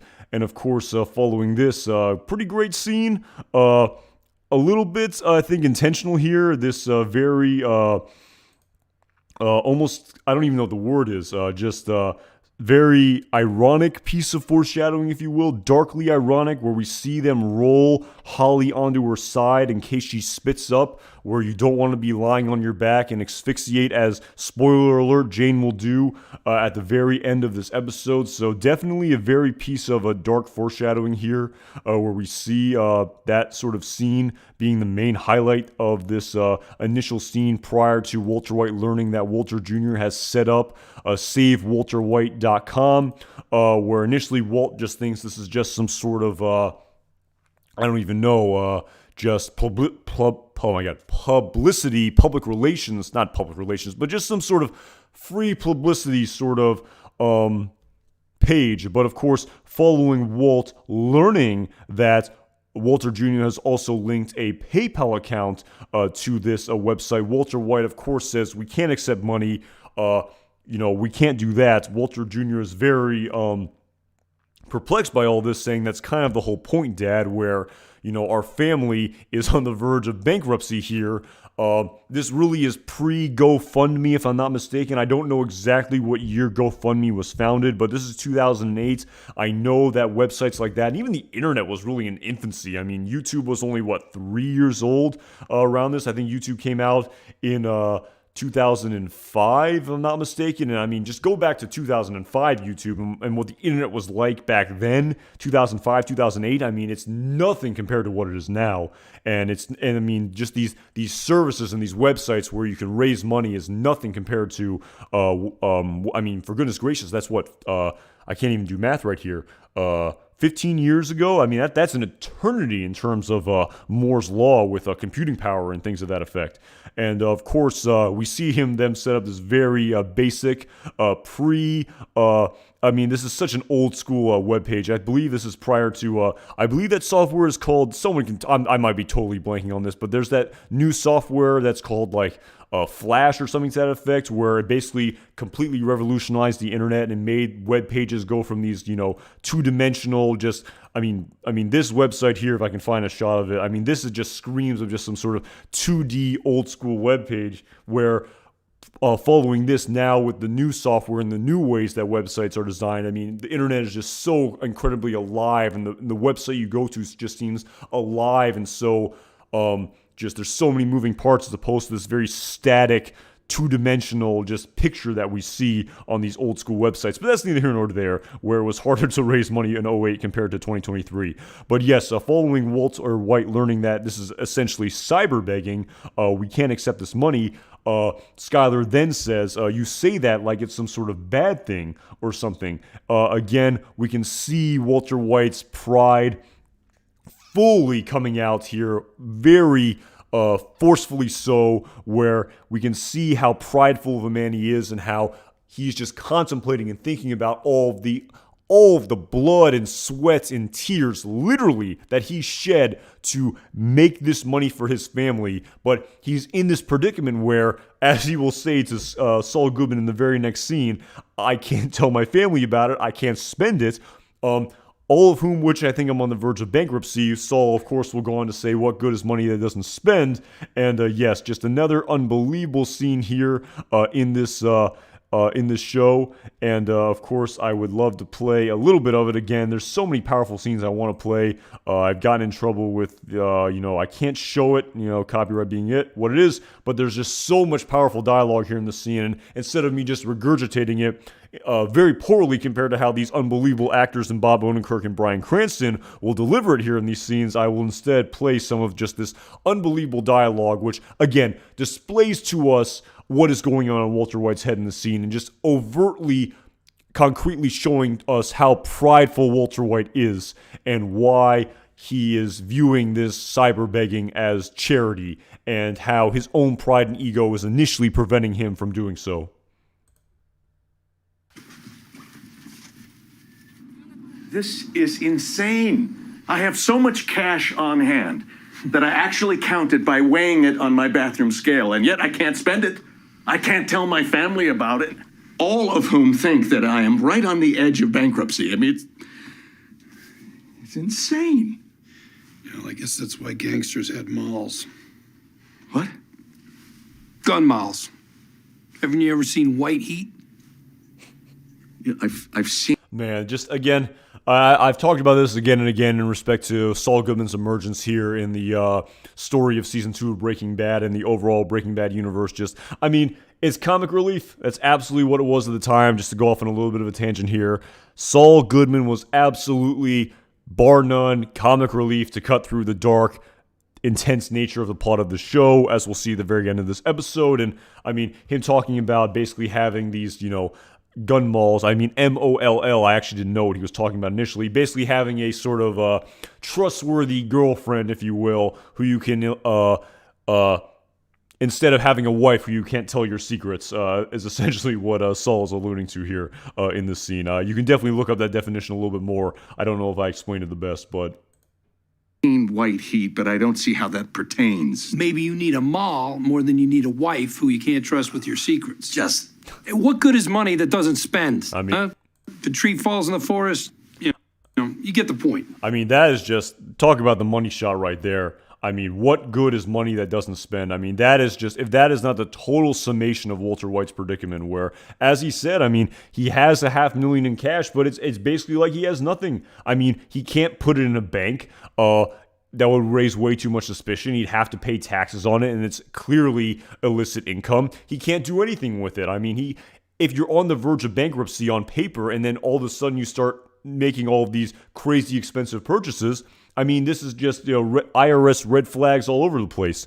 And totally to extrapolate out all the way down to the season 5 part 1 finale of Breaking Bad entitled Gliding Overall, where they had that pile of $80 million in that storage container, where, as Skylar said, how big does this pile have to be before you can stop? This is more money than we can spend in 10 lifetimes, and that, yes, you're earning all this money, but at the same time, we're living a lifestyle on paper where there's only literally so much money we can spend outside of the realm of suspicion. Yes, you can buy a new car, you can buy your son a new car, you can buy yourself a watch, but at the end of the day, if you buy too much, it's going to raise too much suspicion. You can't buy a $10 million ad. That's ridiculous if you only have $80 million, but you can't buy a $4 million home. You can't, use this money to buy public equities with and collect, dividends and live off of that with that money. You can't invest with this money. You can't put it in a bank. You can't do anything with it. How big does this pile have to be in order for your ego to be satisfied? And that is truly the money shot here. That is truly the money shot's not the right word. That is truly the total summation of this story. What good is money that doesn't spend? And as Saul Goodman will say in this scene, initially introducing Walt to his very first taste of money laundering, where, again, I'd love to play the scene. There's so much here, but I almost want to play. This is such a great scene. I want to see if I can. There's so much here. I almost feel like, I love this. This is the last time we see Saul Goodman on screen in the plot of season 2 of Breaking Bad. He's not in the finale. We hear him talk to Walter White, but he's not displayed on screen. We get Mike Ehrmantraut, however. But this is such a great scene. I just feel like, it can't hurt him playing a little bit more of Saul Goodman's dialogue here. So communicating is out. Out. All right, well, see what else is there. There's always Hey, I found a big bag of money down by the railroad track. No? Well, works for me. Uncle Murray. Oh, yeah. Yeah, oh, many's the happy memory of Uncle Murray bouncing me on his knee. We lost track of the old pervert years ago, but what do you know? He kicked it and left me millions. No. It cannot be blind luck or some imaginary relative who saves us. No, I earned that money. Me. And again, I mean, so much there. I mean, another tangent, of course, the whole Uncle Murray story. That initial premise will be used in season 4 of Breaking Bad with Great Aunt Birgit with Ted Beneke in order to give auspice to how he was able to inherit enough to pay off his IRS fine. That's a whole nother story. On top of the fact that, as I've discussed again and again over the course of the retrospective of this episode, clearly just, again, the pride that Walter White exhibits here, it's just screaming in your face just how prideful of a man Walter White is. I earned this money, me. Further, just hammering home the fact that this is not 100% truly altruism. This is not Walter White being chivalrous and noble to his family and leaving them with money prior to his death. This is about doing it on his terms, where he has to be the one that earned this money, but he can't find the answer here, where I have this money, I earned this money for my family, I want to be the one that gives it to them, but I can't tell them how I got it. I'm, again, up a creek here, and once again, Saul Goodman comes to the rescue here, where, as in the previous episode with them absolutely being dead in the water, nowhere to turn, following their entire distribution quitting on them, had Saul not introduced Jesse and Walt to Gus, it would have been over. It would have been curtains for this operation. And as this scene here as well, without Saul's connection of this hacker-cracker extraordinaire to use these zombies to send anonymous donations from various different hijacked laptops in order to launder Walter White's money under the guise that this is just, as Saul Goodman says here, if I can find the exact words. From the good-hearted people of the world to Mr. Walter H. White, cancer saint. I'm getting a warm and fuzzy feeling just thinking about it. And of course, you know, that is the premise by which Walter White is able to launder his drug money. And again, as Walter White said, he initially thought that it would have some mystery benefactor save us, where one person would funnel in that money. And as Saul said, that would raise way too much suspicion. But this plan here of using this man who lives with his mom in his basement in Belarus, so good luck extraditing his quote-unquote fat Russian ass, to quote Saul Goodman here in this scene. And again, despite Walt clearly not being 100% on board with this plan, he knows. I mean, you can do the look on his face just screams it. This is really the only course of action that's even comprehensible here. This is really the only thing I can possibly do to somehow get access to this money. Where, yes, I have $500,000 in my garage, but I mean, I'm in such a financial situation here. Even if I took $200 of that money, that is still a ton of money to his family at this moment in time. It would raise all these questions. Like Skylar would even say, where did you get $200 extra from? When you're on that tight of a fixed income budget, you know, a couple $100 is an enormous amount of money. So Walter White can't even pilfer it in dribs and drabs in that way. If he really wants any, and again, at the end of the day, it's small potatoes compared to, you know, taking out thousands and thousands of dollars at a time, as will be able to be done via this plan with the hijacked laptops, where if he wants access to any substantial aspect of this money, this is the only way that Walt knows that it can be possible, and he can rationalize it in the fact that, you know, it's from the good-hearted people of the world to Walter H. White, cancer saint. It's more about the world just shedding positivity on him, as opposed to him being, you know, at the mercy of some mystery benefactor in the same way that he didn't want to do so with Gretchen and Elliot. So just an unbelievable scene here. So many different themes in respect to us seeing Walter White's own pride and ego, and him just totally understanding that this is really the only viable course of action when I'm really backed into the corner here, where, yes, I have this money, but as my criminal lawyer is saying, what good is it if it doesn't spend? And of course, following this, a direct continuation of the person who's entitled to the other 50%, I can't even do math right here, other 40% of this 1.2 million. And despite Jesse saying, I'm off, I'm not using it anymore, I'm not sure if they do speedballs here. I don't know if they put any glass in it as well, ice in it as well, but clearly not off the H by any stretch of the imagination, venting to his girlfriend about how his partner is a real pompous ass, if you will. That's definitely not the exact words that Jesse uses, but that's essentially summarizes his problems that he has with Walter White, always judging him, at the same time about to use H.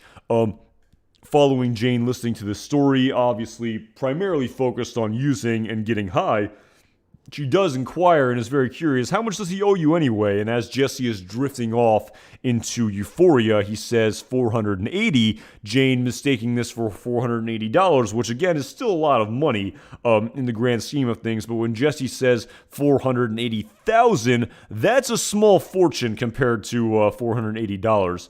And of course, we can really see the gears turning here in Jane's head. And again, when I was watching this for the first couple of times, I know Jane doesn't maybe look the best here in any stretch of the imagination. She maybe can come across as a little bit conniving, if you will. But at the end of the day, I have to remember that this person is a active user and is on drugs right now. And again, you can definitely compartmentalize the understanding the reason why people use drugs with the fact that when they do use these drugs, their personality and behavior by definition can greatly change. And, you can definitely say, well, Jane was completely different from the person we initially met in the episode entitled Down, if I'm not mistaken, when, or was it Break? No, I believe it was, I can't even think. Was it Down or Breakage? It was, I believe, oh my god, my head is slipping here. I think it was Breakage. It was Breakage. When we met her in Breakage,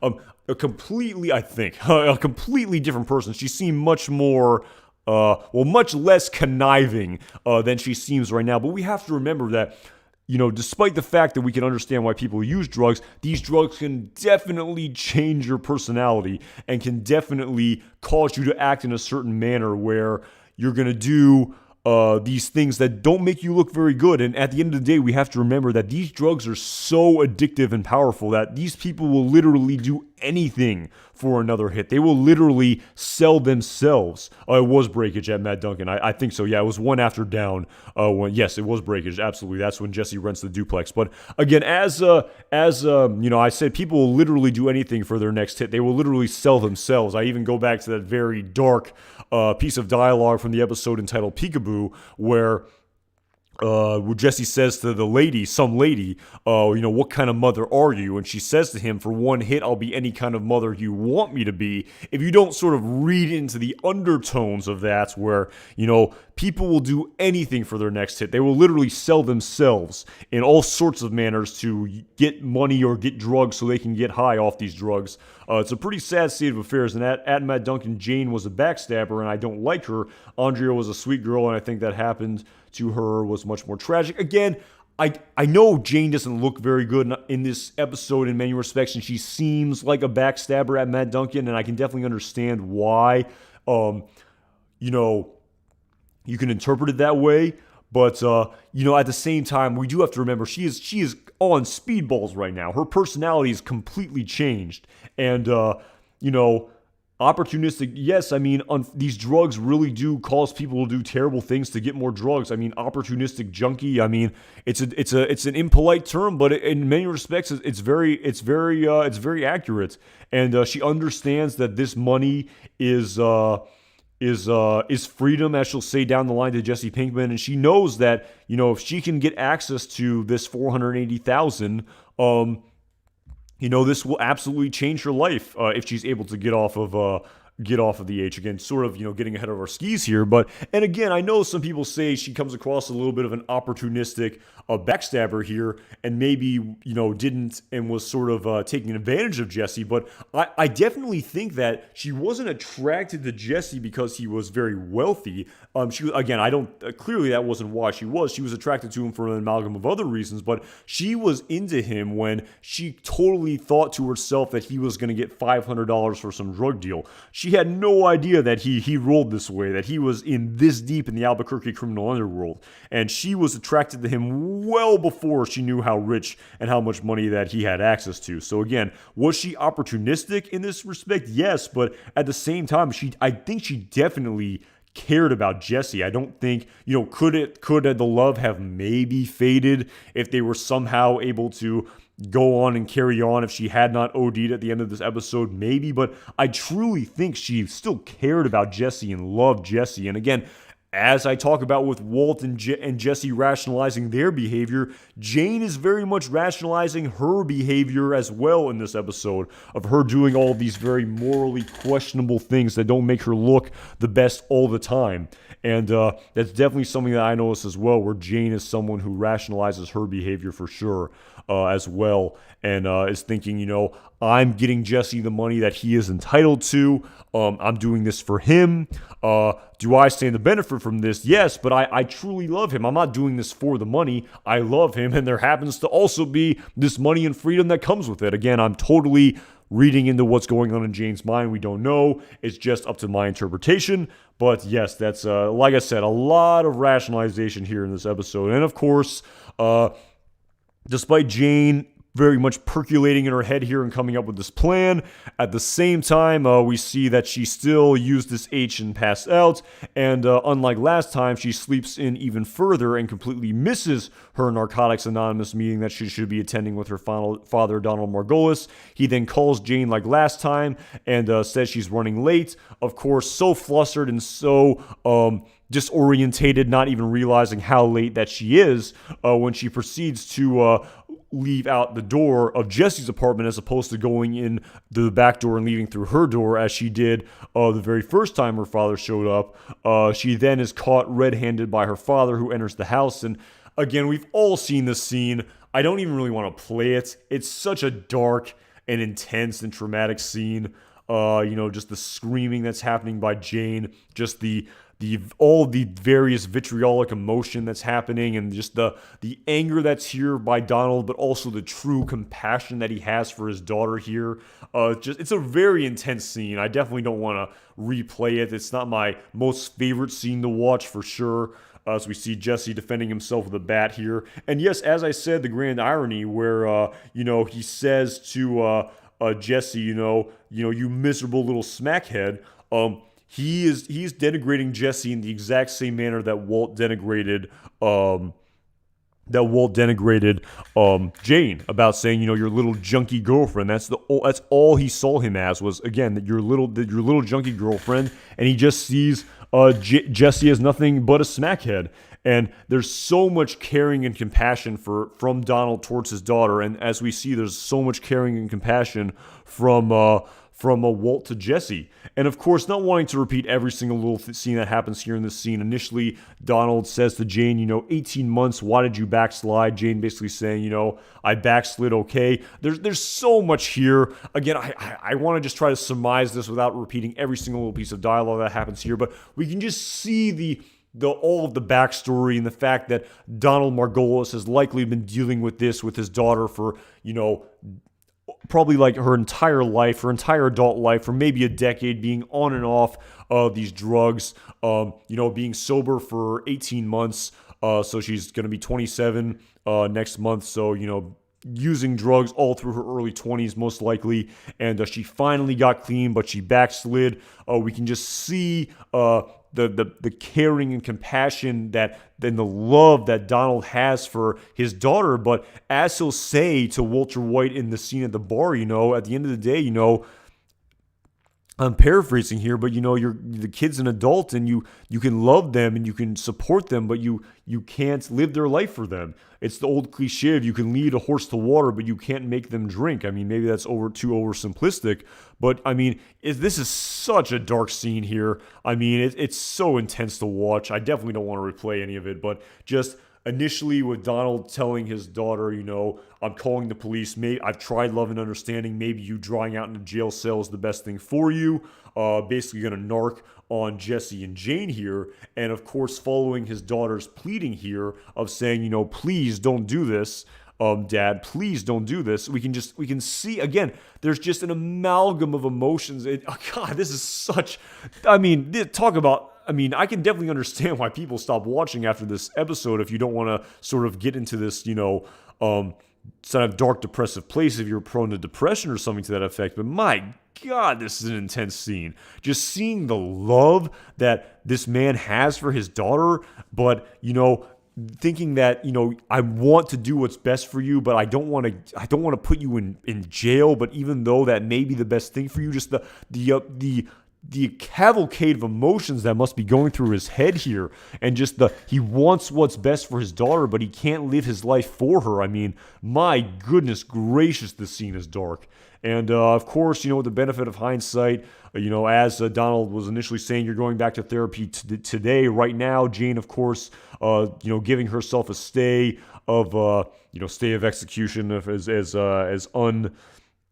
as maybe inappropriate as that term is for this episode, but saying, all right, you'll go in the morning. In the benefit of hindsight, it's kind of like that meme of Walt shouting when he's under arrest in the episode entitled Tahajli, where you're basically telling Donald, no, like, take her to rehab right now, like, don't do it. She's gonna OD with the benefit of hindsight. And my goodness gracious, this is the dark scene. And of course, you do wonder, could he have kicked Jesse out of the apartment? Maybe he could have. I mean, maybe that lease he signed or I don't even know if he signed the lease. I don't even know if he did need paperwork. Like, we don't even really know if he signed the paperwork in the first place, or if Jane sort of, just took the cash and let it all, say la vie, if you will, because she was just so drawn to this man and so sympathetic to his story of him being rejected by his parents, as, she maybe sort of feels in the same way. I mean, I don't know. I definitely don't think it's an apples to apples comparison. I definitely think that there's definitely more, I mean, at least in my interpretation, maybe a little bit more love and understanding at this moment in time from Donald Margolis to Jane than at least his parents had when they kicked him out of his house. Maybe they tried this with Jesse at one point or another, and maybe if Jane had lived, eventually Donald would be at the end of his rope. I don't know, but it's a dark scene. It's a really dark scene. There's so, being the whole Captain Hindsight, there's so many things that he should have took Jane with him. He should have kicked Jesse out. It would have saved all these characters' lives. But, at the end of the day, he said, this is my daughter. She's an adult. I'll take her in the morning. I want to do what's best for her. I want to be loving and understanding. It's a tough scene. It's so dark. He clearly loves his daughter so much, but he can't live his life for her. And my goodness, that's a dark scene. And of course, following everything happening and Jesse saying to Jane, did you mean all that, going to rehab and all? Jane says, I don't know. But, all I know is that we had enough money. No one could make us do anything ever. We could do whatever we wanted all the time. And that's where the phrase F you money comes from. To many respects, that's true. If you have enough money, no one can tell you what to do. And of course, that initially bleeds into this next scene here, where we see this moment of bliss, the ultimate scene that happens that's described to us in the episode entitled Fly, where, again, really getting ahead of ourselves here, but this was the scene right here where Walt said would have been the perfect moment to slip away, where he lived too long and you want your family to actually remember you. And if you live so long, you eventually become the villain, to sort of paraphrase The Dark Knight. I don't know if that's the most appropriate, but, he was saying this would have been the perfect moment to cash out. I had enough money, more or less, and my family would have missed me. if I went right then and there.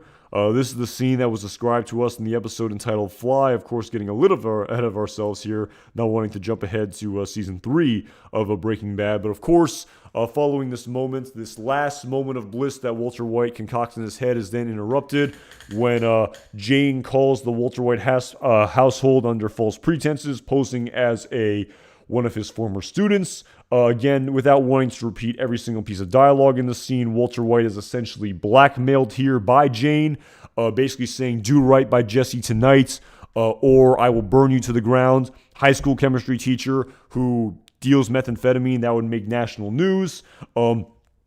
Of course, Jane initially doing the whole good cop, bad cop thing, being both, initially taking the more softer approach, but once Walter White clearly doesn't want to give in to her demands and saying you both need to get clean, likely paralleling what her father said to her about getting clean and not liking this maybe association that she has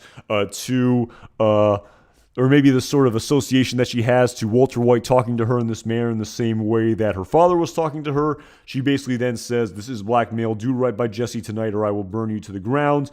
Walter White then realizing, basically saying, oh shit, I'm screwed, like I'm kind of screwed here, what do I do? And again, if a picture was worth 1,000 words, what is Walter White thinking in his head right here in this scene right now? It is just... That is really just the grand summation of everything, oh shit really sums up this scene right here in respect to Walter White's actions in this scene and him realizing that he's kind of screwed here. What does he do? And it's a lot of food for thought here in respect to Walter White, where his back is really up against the wall here, where he's wondering. It's a kind of a game of chicken between Jesse and Jane. Who's gonna blink first? Who's bluffing? And it will immediately bleed into the very next scene when Jane and Jesse talk about this blackmail that they give to Walt, but that they propose to Walt, that they blackmail, that they instill on. What's the word here? I'm not 100% sure, but yes, this is a intense story for sure. Matt Duncan, thank you so much for the super chat, man. Really appreciate all the support. Do you think it would have been good if right when Jane was ODing, Jack Welker and his men busted down the door and saved her life with Narcan? That, I see what you did there, Matt Duncan. I definitely see what you did there. Truthfully, I actually don't even know about the history of Narcan. I've seen Live PD. I know a lot of people have watched Live PD. I know it can absolutely be life-saving and save people from the effects of the overdose, but with her, she was asphyxiating on her own vomit. She needed to be rolled to her side so she wouldn't throw up at Matt Duncan. That would have saved her life had Walter White done that. But yeah, that would have been something right there. That would have been mixed signals for sure at Matt Duncan if Jack Welker had busted down the door and saved her life with Narcan. That would have been a little bit surreal. That would have been hard to explain. But I see what you did there at Matt Duncan. I really appreciate the super chats. But yeah, she was absolutely asphyxiating. And if had Walter White rolled her onto her side, she probably would have survived. She wouldn't have choked to death on her own vomit as Jimi Hendrix did and perished and passed away. But yeah, that is some interesting food for thought there for sure. Yeah, I'm actually sure. I'm pretty sure Narcan has been around for a while, but I'm not too well versed in that life-saving drug that can save you from the overdose effect of opioids like heroin and fentanyl and other opioids. So morphine, things to that effect if you're taking it recreationally on the street. But yeah, that would have been something right there. It's like, who's this guy who we've never met before who busted down the door and just saved Jane Margolis' life? Who in the world is this character? This is kind of, how did he know everything was going on here? What attachment does he have to Jane? That would have been something right there. That would have been a head scratcher. That would have been pretty surreal. So at Matt Duncan, LMAO, I'm laughing so hard. Thanks for responding to my question, Anton. You're the best. You're too kind, Matt Duncan, with your words. Like I said, I really appreciate the support. It really does mean a lot when people support the stream. It really does mean a lot. I really do appreciate it. Like I said, you can literally watch anything that's ever existed of all time. You can watch a silent movie from the 1900s, and you're choosing to watch, this. I really do appreciate it. Literally everything that's ever existed ever is available, and I am humbled by the fact that people like to hear my analysis of the show. That is definitely for sure at Matt Duncan. And thank you again for the super chat. I really appreciate all the support. But of course, getting back into the story here, with trying to do it without Jack Walker being in the forefront of my mind at Matt Duncan, getting back into, again, if a picture was worth 1,000 words, Walter White saying OS for the algorithm definitely sums up this scene for sure. Penny for your thoughts. If we could only think about just the amalgam of thoughts that are just racing through Walter White's head right now about what is he going to do? How do I get out of this? Am I really going to deliver this money? Is she really going to narc on me to the feds? What's going to happen? We then go to the story here of Jesse and Jane basically saying, Jesse basically saying, what if he doesn't pay? Jane saying he will, he's not stupid. Jesse even being taken aback by this whole premise of blackmailing his partner in the first place. Going to try to play a little bit of the scene right here. He's my partner. I'm your partner. And again, Jesse's pretty conflicted here, where he says to Jane, I'm not the type of person who rolls. I'm not the type of person who would do this to my partner. And by association, neither are you. And again, it's very illuminating here, where again, Jane doesn't come across as the best in many respects, but I give her so much leeway and I give her so much slack. I mean, it's hard to dump on Jane here in this episode when we know what's happening to her in a couple of scenes. And like I said, using these drugs can definitely change your personality. But in terms of Jesse's perspective, he's between a rock and a hard place here. It's kind of like when work and family come to a head, and where, the person, it's kind of like when your work and your career and your wife, you have kind of conflicting obligations and you want to make both happy, but sometimes you can't and you have to choose one over the other.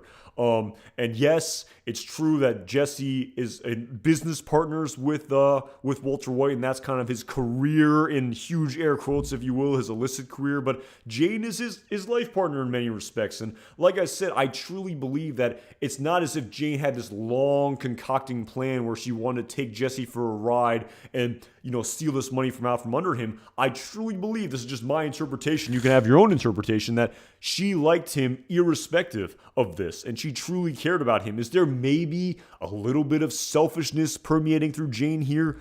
Maybe, yes. I mean, I don't know if she's being completely selfless and completely doing everything in Jesse's best interest. Again, it's so gray, and it's amazing the parallels between Walt, saying I'm being altruistic versus doing this selfishly. Jane, saying I'm being altruistic versus what she's doing selfishly. It's a lot of interesting food for thought. But again, that piece of dialogue, where I'm your partner, it's true. I am your life partner, but Walt is your work partner. And it's that old cliche. You see it in, rom-coms all the time, the work and the career versus, the love interest. And you only can choose one. And if you benefit one, you're going to impact the other. And it's kind of the sort of vibe I got here from this scene, where Jesse's between a rock and a hard place here, where he has two partners. He has a work partner and a life partner, and he can't do right by both of them.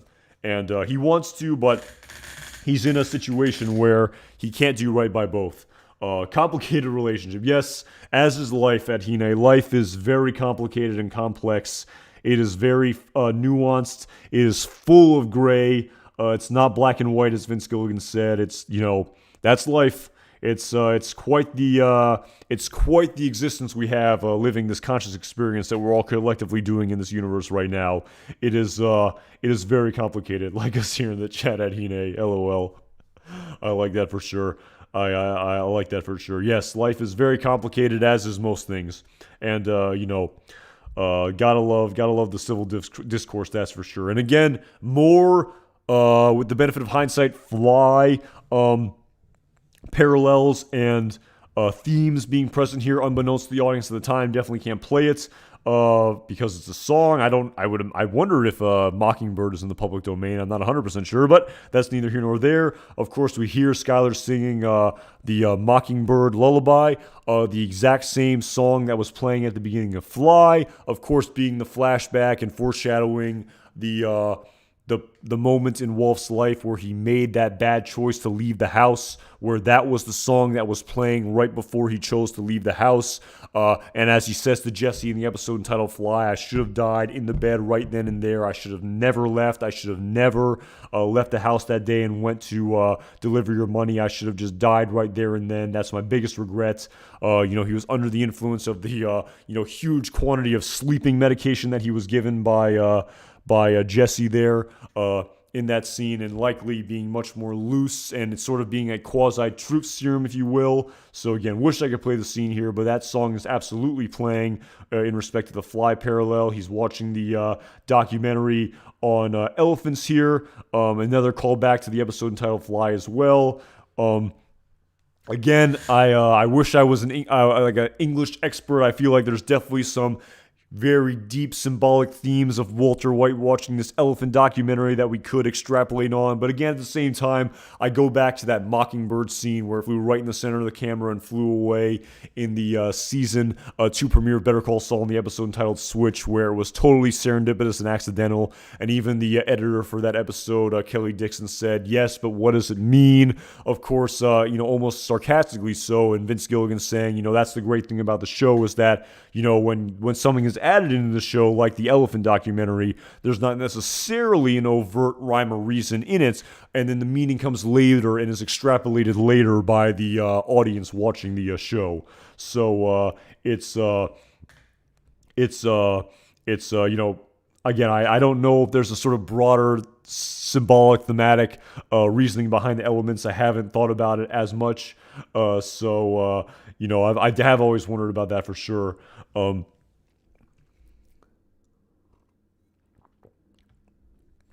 But anyway, getting right back into it here, not at Stone Yoda. I haven't been paying too close to the chat. I hope it's been relatively civil discourse. I haven't been paying. I've been definitely looking at the chat, but am I missing some more contentious? Is there a contentious back and forth going on between in the chat? Like I said, I definitely enjoy the civil discourse conversation. Definitely love talking about the show for sure, and I love the nuance of it and how you can definitely, there's, like I said, there's so many different interpretations in all of this. At Joseph Wong, here comes the rationalization for Walter's actions. Again, I talked about that at the very beginning of the stream in respect to, human beings being able to rationalize every action theoretically, and the very stark Führer of Germany comparison that Vince Gilligan himself made in the Insider podcast being the ultimate example of that. Yes, at Joseph Wong, at Scooter Jones 303, you just blew my mind right there. Elephants are gray and made of matter. You just blew my mind right there. That is for sure. I appreciate that. I doff my proverbial cap to you, sir, to quote Gail Bedecker there at Scooter Jones 303. That is a pull right there. That is great. I like that for sure. That is well done at Scooter Jones 303. I appreciate that. That is a good one. But yes, of course, as Walter White says in the episode entitled Fly, while he's just sitting here being contemplative, even just wondering, am I even going to leave the house? Following him, basically given this grand opportunity of Skylar saying, hey, we're out of diapers, can you go out and get some? Walter White then realizing he has an excuse, he has an alibi to leave the house, and he thus piles up $480,000 of Jesse's money, probably to the penny, to the dollar, no more, no less, exactly what he's entitled to in this duffel bag.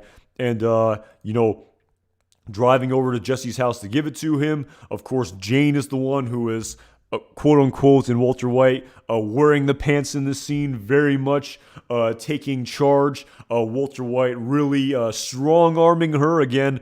Pun intended, maybe. Just play a little bit of the scene right here. Again, I missed the... Jesse. Not you. Such a power play by Walt right there in that scene. Of course, him even telling off Jesse, nice job wearing the pants. Definitely undermining his masculinity, as you will, as a means of insult here to Jesse. nothing inherently wrong with a woman taking in charge in a relationship, I suppose, but Walter White clearly undercutting Jesse for allowing his a woman to walk all over him. Of course, that's not the way Jane sees it. Jane basically saying, seeing in her mind, I am giving you the money you are entitled to. I guess, Walter White could have basically said, I mean, it's, that dialogue clearly undermining his masculinity. He, clearly, insinuating, couldn't face me like a man, had to send your woman to do it. And of course, I'm going back to season 4 of Breaking Bad when Bogdan basically insinuates the exact same thing to Skyler, where, basically saying when Skyler offered to buy his car wash, basically saying, Walter White wants to buy my car wash, and he wasn't even man enough to face me. He sent his woman to do his work. Kind of funny how Walter White was so offended by that personally, but at the same time, he's accusing Jesse of the exact same thing. So the irony, so much irony here. And as the saying goes, we all hate hypocrites, but it is kind of pretty stark in illuminating how, despite the fact that we all hate hypocrites, most human beings are very hypocritical themselves. And I mean, they absolutely talked about this on the Insider podcast as well. Vince Gilligan said this, where, we hate hypocrites and we'll say, oh, so-and-so shouldn't do this action. But when I do it, it's because X, Y, and Z. I'm justified in doing so because, I can rationalize this behavior. It's much more, it's nuanced and complex and, very gray. I have justification, but they don't, I'm the only complex person. They're just the sort of, boring, stupid person, and they don't have justification. So it is kind of, you got another example here where we are very hypocritical, and it seems to be where we can always rationalize our own actions, as, Walter White will do later down the line here in this episode. Of course, following this, we see Jesse and Jane look over the money here, and Jane realizing that, what this is? This is freedom. Of course, them eventually stumbling on going to New Zealand together. Again, I really watch this scene. I just think about how these are just two, as Stone Yoda, that's actually kind of a fair point in many respects. But when I watch the scene, I just see two very just out of their mind junkies here, if you will. I know I'm sort of disparaging drug use, but these are just two people who are clearly greatly affected by their drug use and how they're thinking we're somehow going to get this $180,000 across, international boundaries into New Zealand. I mean, I don't know if you guys have seen the show To Catch a Smuggler. You can't smuggle more than 10 grand through customs when you're coming through a country. It would almost be impossible, and you'd have to, of course, declare it and say where you got this money from, and you'd have to legally declare where you got this money from, and you'd have to have an actual paper trail transaction. There's no way you can sneak this much money into New Zealand. These are two people who are clearly not thinking rationally and lucidly right now, clearly thinking, yes, it would be great if we could just go to New Zealand and we'd have this freedom and we weren't addicted to heroin. Wouldn't that be great? Of course, despite them sort of finally settling on this, Jane says, the first thing we do is we got to get clean. We're not just going to shoot all this up our arms. Yes, at Beth Montgomery, they are being very idealistic, very irrational too. But, basically saying we're not doing this because anyone's telling us to. We're just doing this for us. If we don't stop using, we are just going to shoot all this up our arm, and we're not going to be able to go live happily ever after in New Zealand. But of course, following them looking at their stash and Jesse saying, yeah, we can do that in a very manner of voice, which indicates they can't, really illuminating and exemplifying just how much of a hold heroin has on the people who use it. And I've heard, even celebrities talk about it, how it just totally will consume your life. It's, I forgot who said it. It might have been Artie Lang, or was definitely another comedian. It might have been another comedian as well. I forgot who said it exactly, but basically saying that when you use these, it might have been even I don't want to disparage Artie Lang, but it might have been someone even more famous, basically saying when you do these drugs, you are you are heroin's bitch, essentially. I mean, that's more or less what they said. You are owned by that drug. You do whatever it tells you to do. And just the concept of Jane saying, we're just going to flush what we have left and start tonight, they are just looking at their stash knowing that there's no way they can do it. And I mean, I know people have read about just dope sickness and just the horrible withdrawals you get from stop using heroin. I mean, people say it's like being on the flu times 10. I mean, just the horrible withdrawals, just the vomiting, the incontinence, the sweating, the body aches. It's just horrible withdrawals, and how this drug just is no joke and is not good news and really can have a stranglehold on you for sure. And it's a very powerful scene here where, despite them being very wishing that they can, finally have this freedom that this $500,000 has given them, we can just see by the looks on their face right here that, this dream is not going to be a reality. And unfortunately, this is the last sort of lucid moment that Jane is going to have prior to her meeting her demise.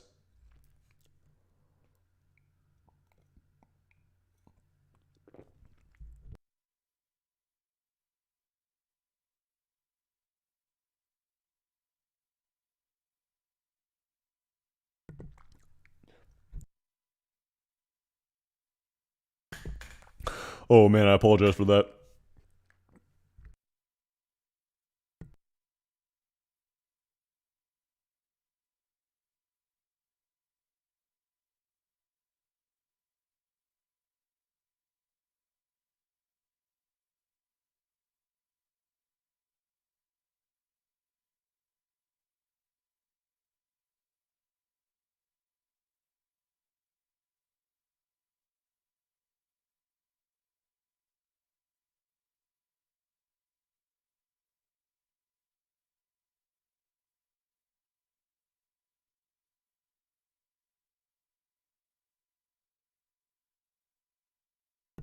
I muted myself. Oh boy, I muted myself.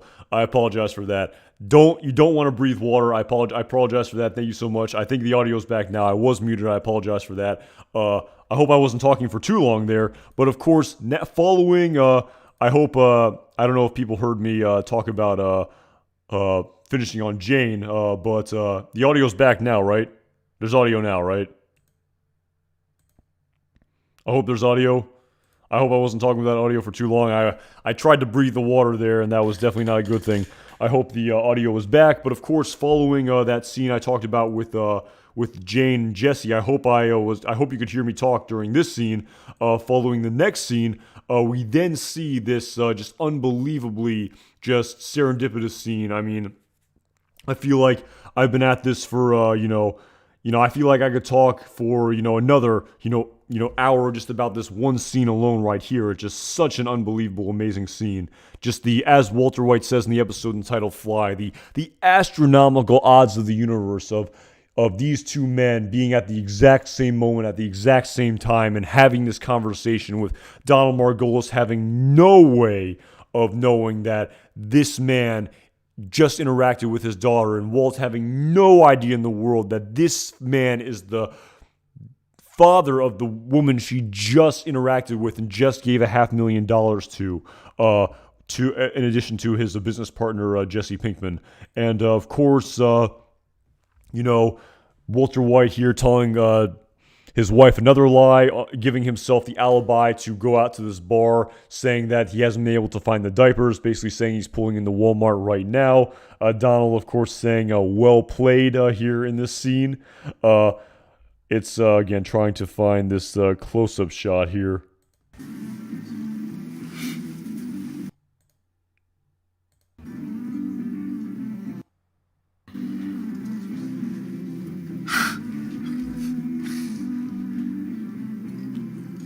Found water on Mars. They have indeed. So yeah, I mean, pretty great shot here. Definitely didn't notice this the very first time, but again, new life for Phoenix Lander. The name of the rover that landed on Mars was named the Phoenix. So it was named Phoenix, thus giving us a reasoning behind the title for this episode. This sort of being the subject matter by which by which these two characters were communicating in this episode prior to Walter White going back to Jesse's apartment to potentially confront him. Very thematic and just very powerful title in my opinion. So subtle yet so powerful in many respects. Again, we also learn in the next episode that Jane was born in Phoenix, if I'm not mistaken, thus giving us another reason for that title, adding to the serendipity. We can also maybe do some thematic elements about the rebirth that happens in many respects in this episode. I've seen some theories online about the rebirth of Walt and Jesse, the Phoenix rebirth of them getting back in the meth business eventually. I think that's maybe a little bit of a stretch. I definitely like the title more in respect to New Life for Phoenix is like the metaphor for Jane must die before Holly can be reborn. Yeah, I mean, I think that's a good one for sure at Joseph Wong. I think that one is a little bit more apt than the whole Phoenix rebirth for Walt and Jesse in the Albuquerque criminal underworld. And, at the same time, it's very intentional that we learn that Jane was born in Phoenix in the next episode as well. I kind of like that very subtle serendipity in this episode as well, or in this storyline, as part of this episode in this season as well. And again, I mean, there's so much here in respect to all the various themes I talked about in this episode, where it's just so powerful, where these two characters bond over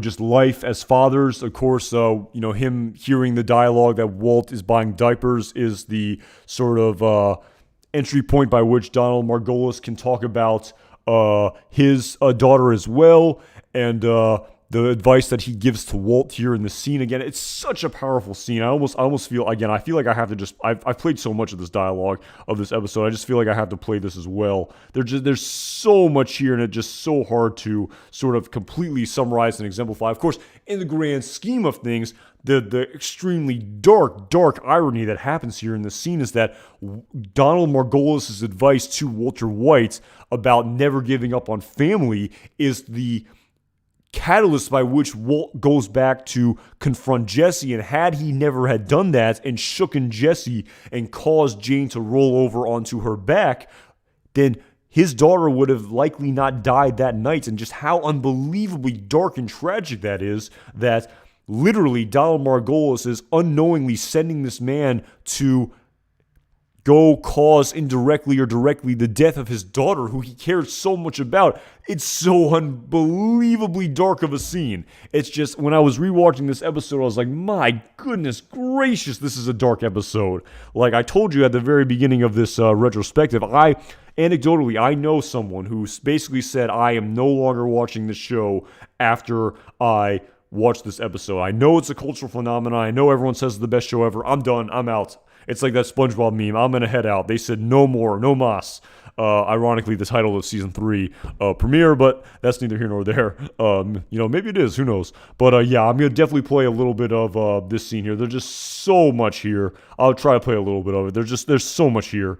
Of course, that being the grand sort of premise of the scene, but there's just the dialogue in the scene, the back and forth, the way these two actors play off of one another. It's so great. It's such a powerful scene, and it's pretty amazing how we as the audience know more than both of these characters. Of course, we know something that each of these characters both don't know, but combined, we know more than both of them combined. That makes sense. Like, Donald is ignorant to what Walter White knows. Walter White is ignorant to what Donald knows about the fact that Donald knows Jesse and Walt knows Jane. And it is true. I mean, as Walt says in that episode entitled Fly, the universe is just so random. And, it's just chaos. And the odds of this are just astronomical. And again, before I play a little bit of the scene right here, it is kind of funny how Vince Gilligan even talked about this on the Insider podcast, about how he said, like, at first glance, he wondered if fans would be like, this is way too big of a coincidence. It's just an unbelievable coincidence. I'm editorializing a little bit, but this is like getting struck by lightning and attacked by a shark at the same time. This is hundreds of millions to one, the odds of this happening. And he even talked about how he says that when he watches film and television, and when there's a sort of overt one in a billion coincidence that happens, which is sort of a deus ex machina and saves the whole story and is beneficial to the main supporting protagonist, then it's sort of cheesy and unbelievable. But when these one in a million occurrences happen that cause pain and hardship for the characters involved, then it's much more emotionally and artistically viable as a medium to have these one in a billion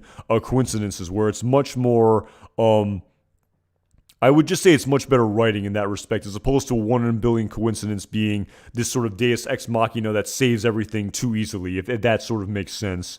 And yeah, it's a really, really powerful scene here.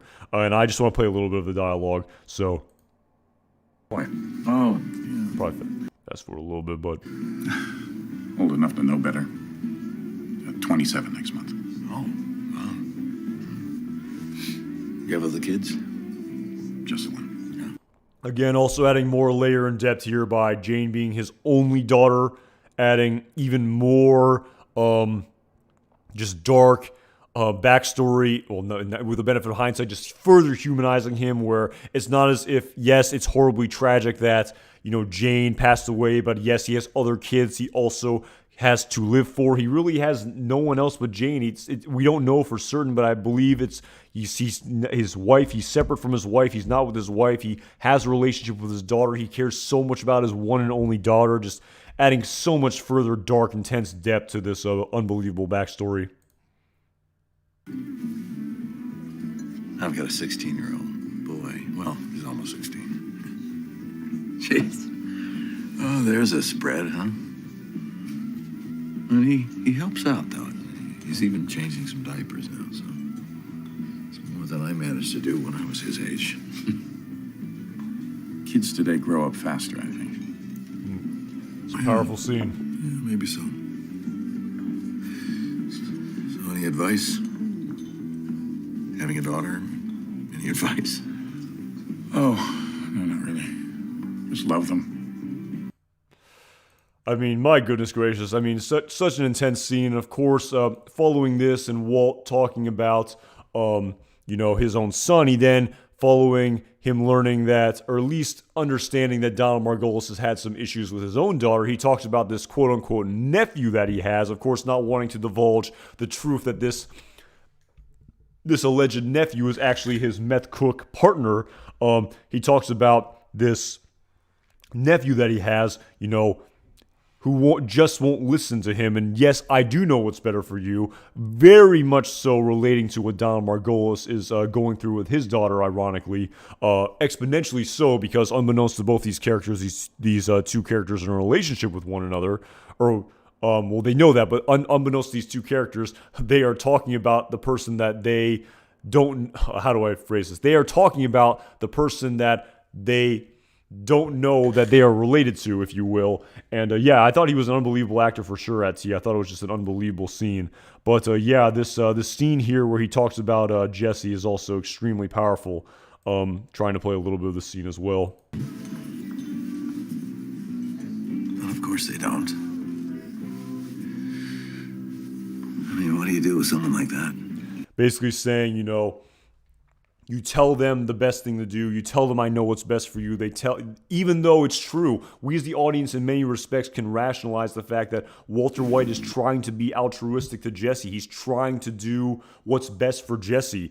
And, despite Walter White saying, I know I'm right, I still can't. He's an adult, as Walter White says. He's an adult. I can't tell him what to do. At the end of the day, he's going to do what he's going to do.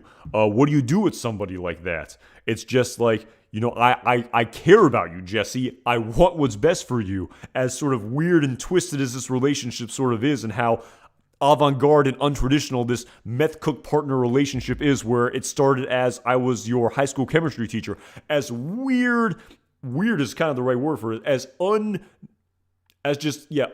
weird as this relationship is on paper, at the same time, we can just see that Walter White still cares for Jesse Pinkman, and how, as Donald Margolis will say right here in this scene, family. At the end of the day, he's family, and you don't give up on family. What else is there? And family is just such a powerful theme in Breaking Bad. I've talked about this over the course of this season 2 retrospective, where it's so true what Hector Salamanca says to Marco and Leonel, La Familia es todo, and that's essentially what, Donald Margolis is saying as well, like family, what else is there? And as I've discussed, there is truly a unique, distinct bond between family that just is so much stronger than even a relationship outside of just a non-sort of family relationship. And of course, the grand irony in all of this is that despite Jesse not being direct, blood related to Walter White, he still in many respects views him as close as family. He's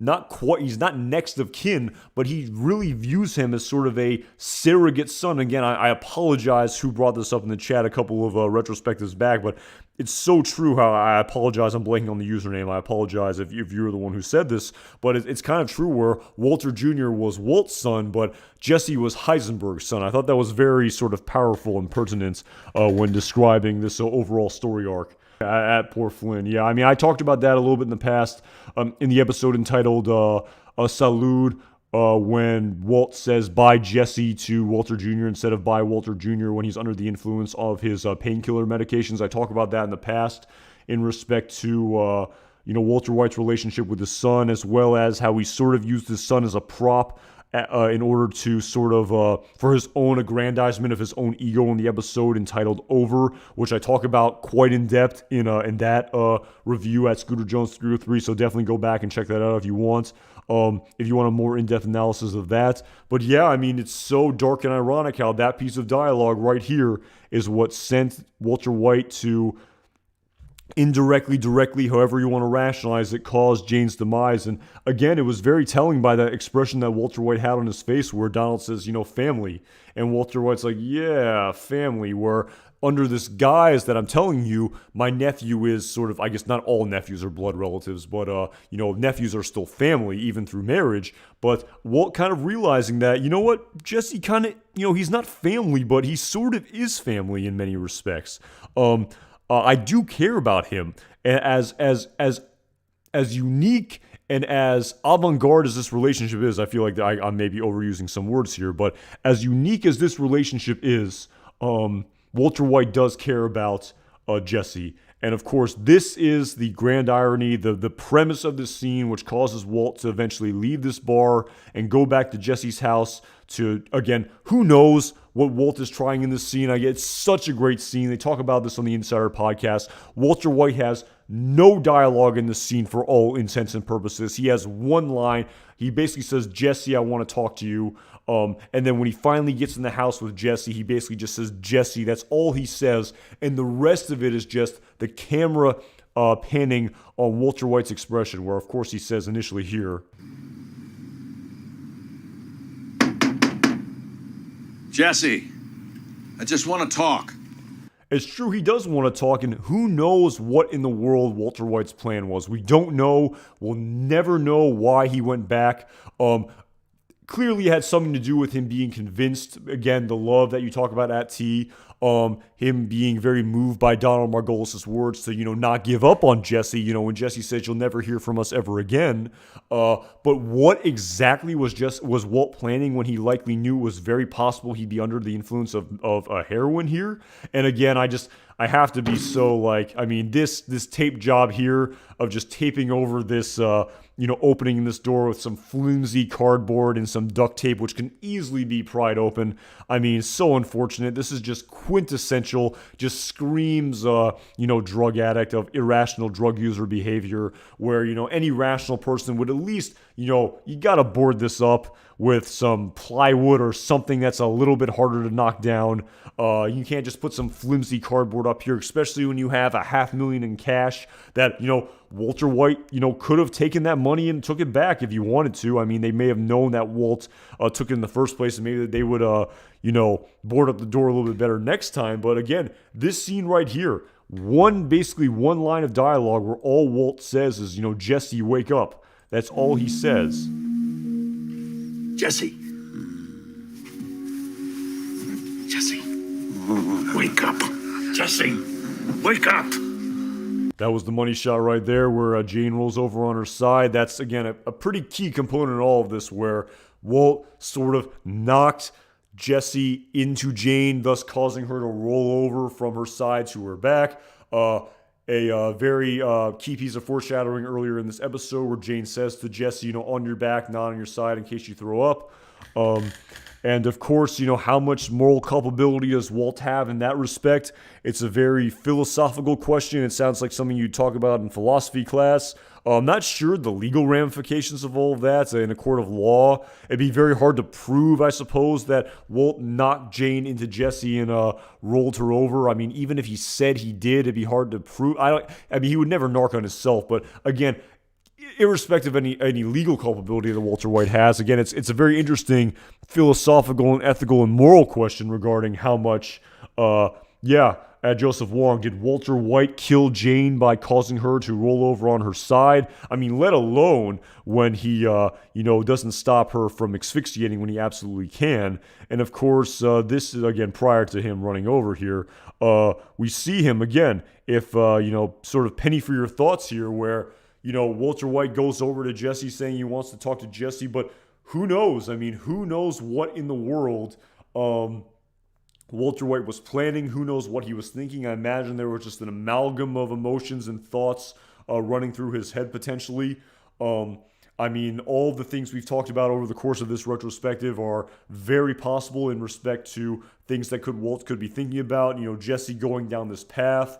He's going to overdose if I don't do anything to stop him. I picked up this syringe and just looked at this. As I said, he would be dead within a week. There's so much truth to all of that.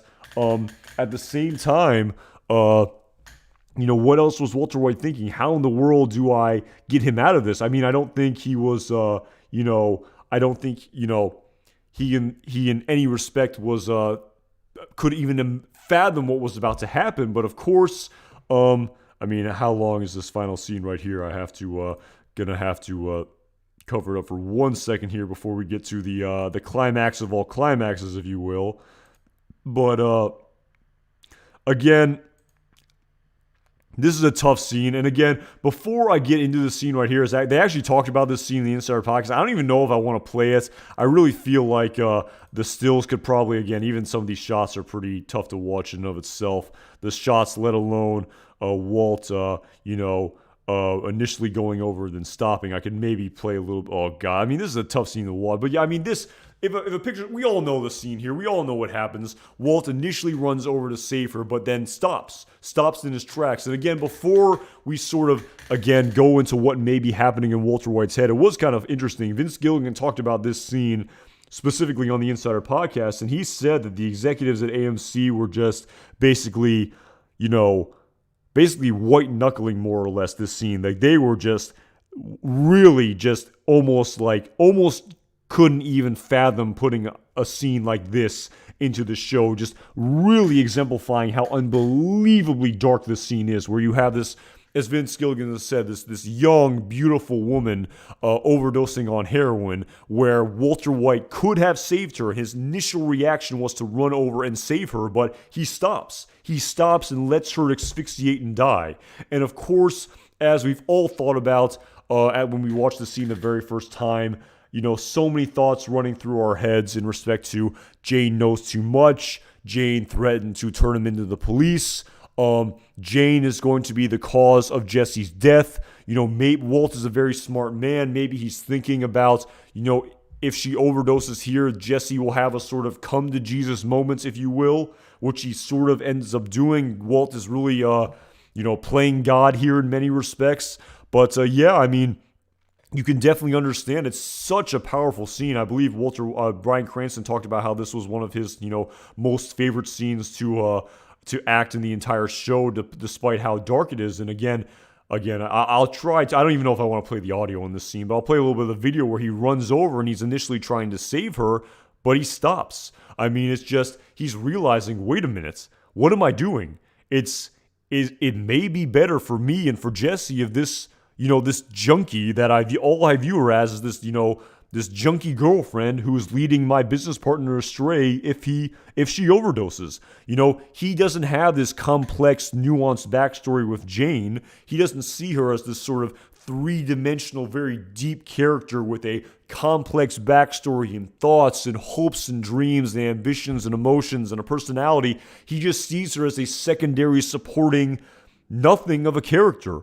And that's basically all he sees of her. And yes, you know, he's very upset by this, and we can see the emotional tears, you know, flowing down his face. We can see just the, like, pretty tough scene to watch when right here, we can see the emotion on his face where he's clearly upset by what he did. But again, does this excuse his behavior? Does this totally rationalize his behavior? The fact that he is upset by what he did? I mean, I really got some serious parallels to Jesse Pinkman about to shoot Gail Bedecker in the face, where we saw how upset he was by what he thought he needed to do, which would be best for him and his partner, in the same manner where Walt is thinking what he is doing is going to be the best for Jesse and himself, but, you know, is being upset by crying prior to doing this, you know, questionable deed, does that excuse one's behavior?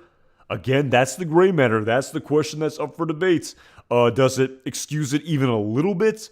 Does it rationalize the behavior a little bit? I mean, in these two scenes, trying to move this here. In these two scenes, I wish I had a more, like, both of these characters are, again, it kind of reminds me of that Wesley Snipes meme of the, you know, the character crying about to shoot the gun, but both these characters are doing horrible, heinous, terrible things ethically and philosophically, but they're both rationalizing in their head that they're doing a positive for themselves and others. It's kind of the, so, I mean, it's almost like the lesser of two evils, if you will. So again, I mean, this scene basically sums up the conclusion of this episode where Walt watches Jane asphyxiate and die.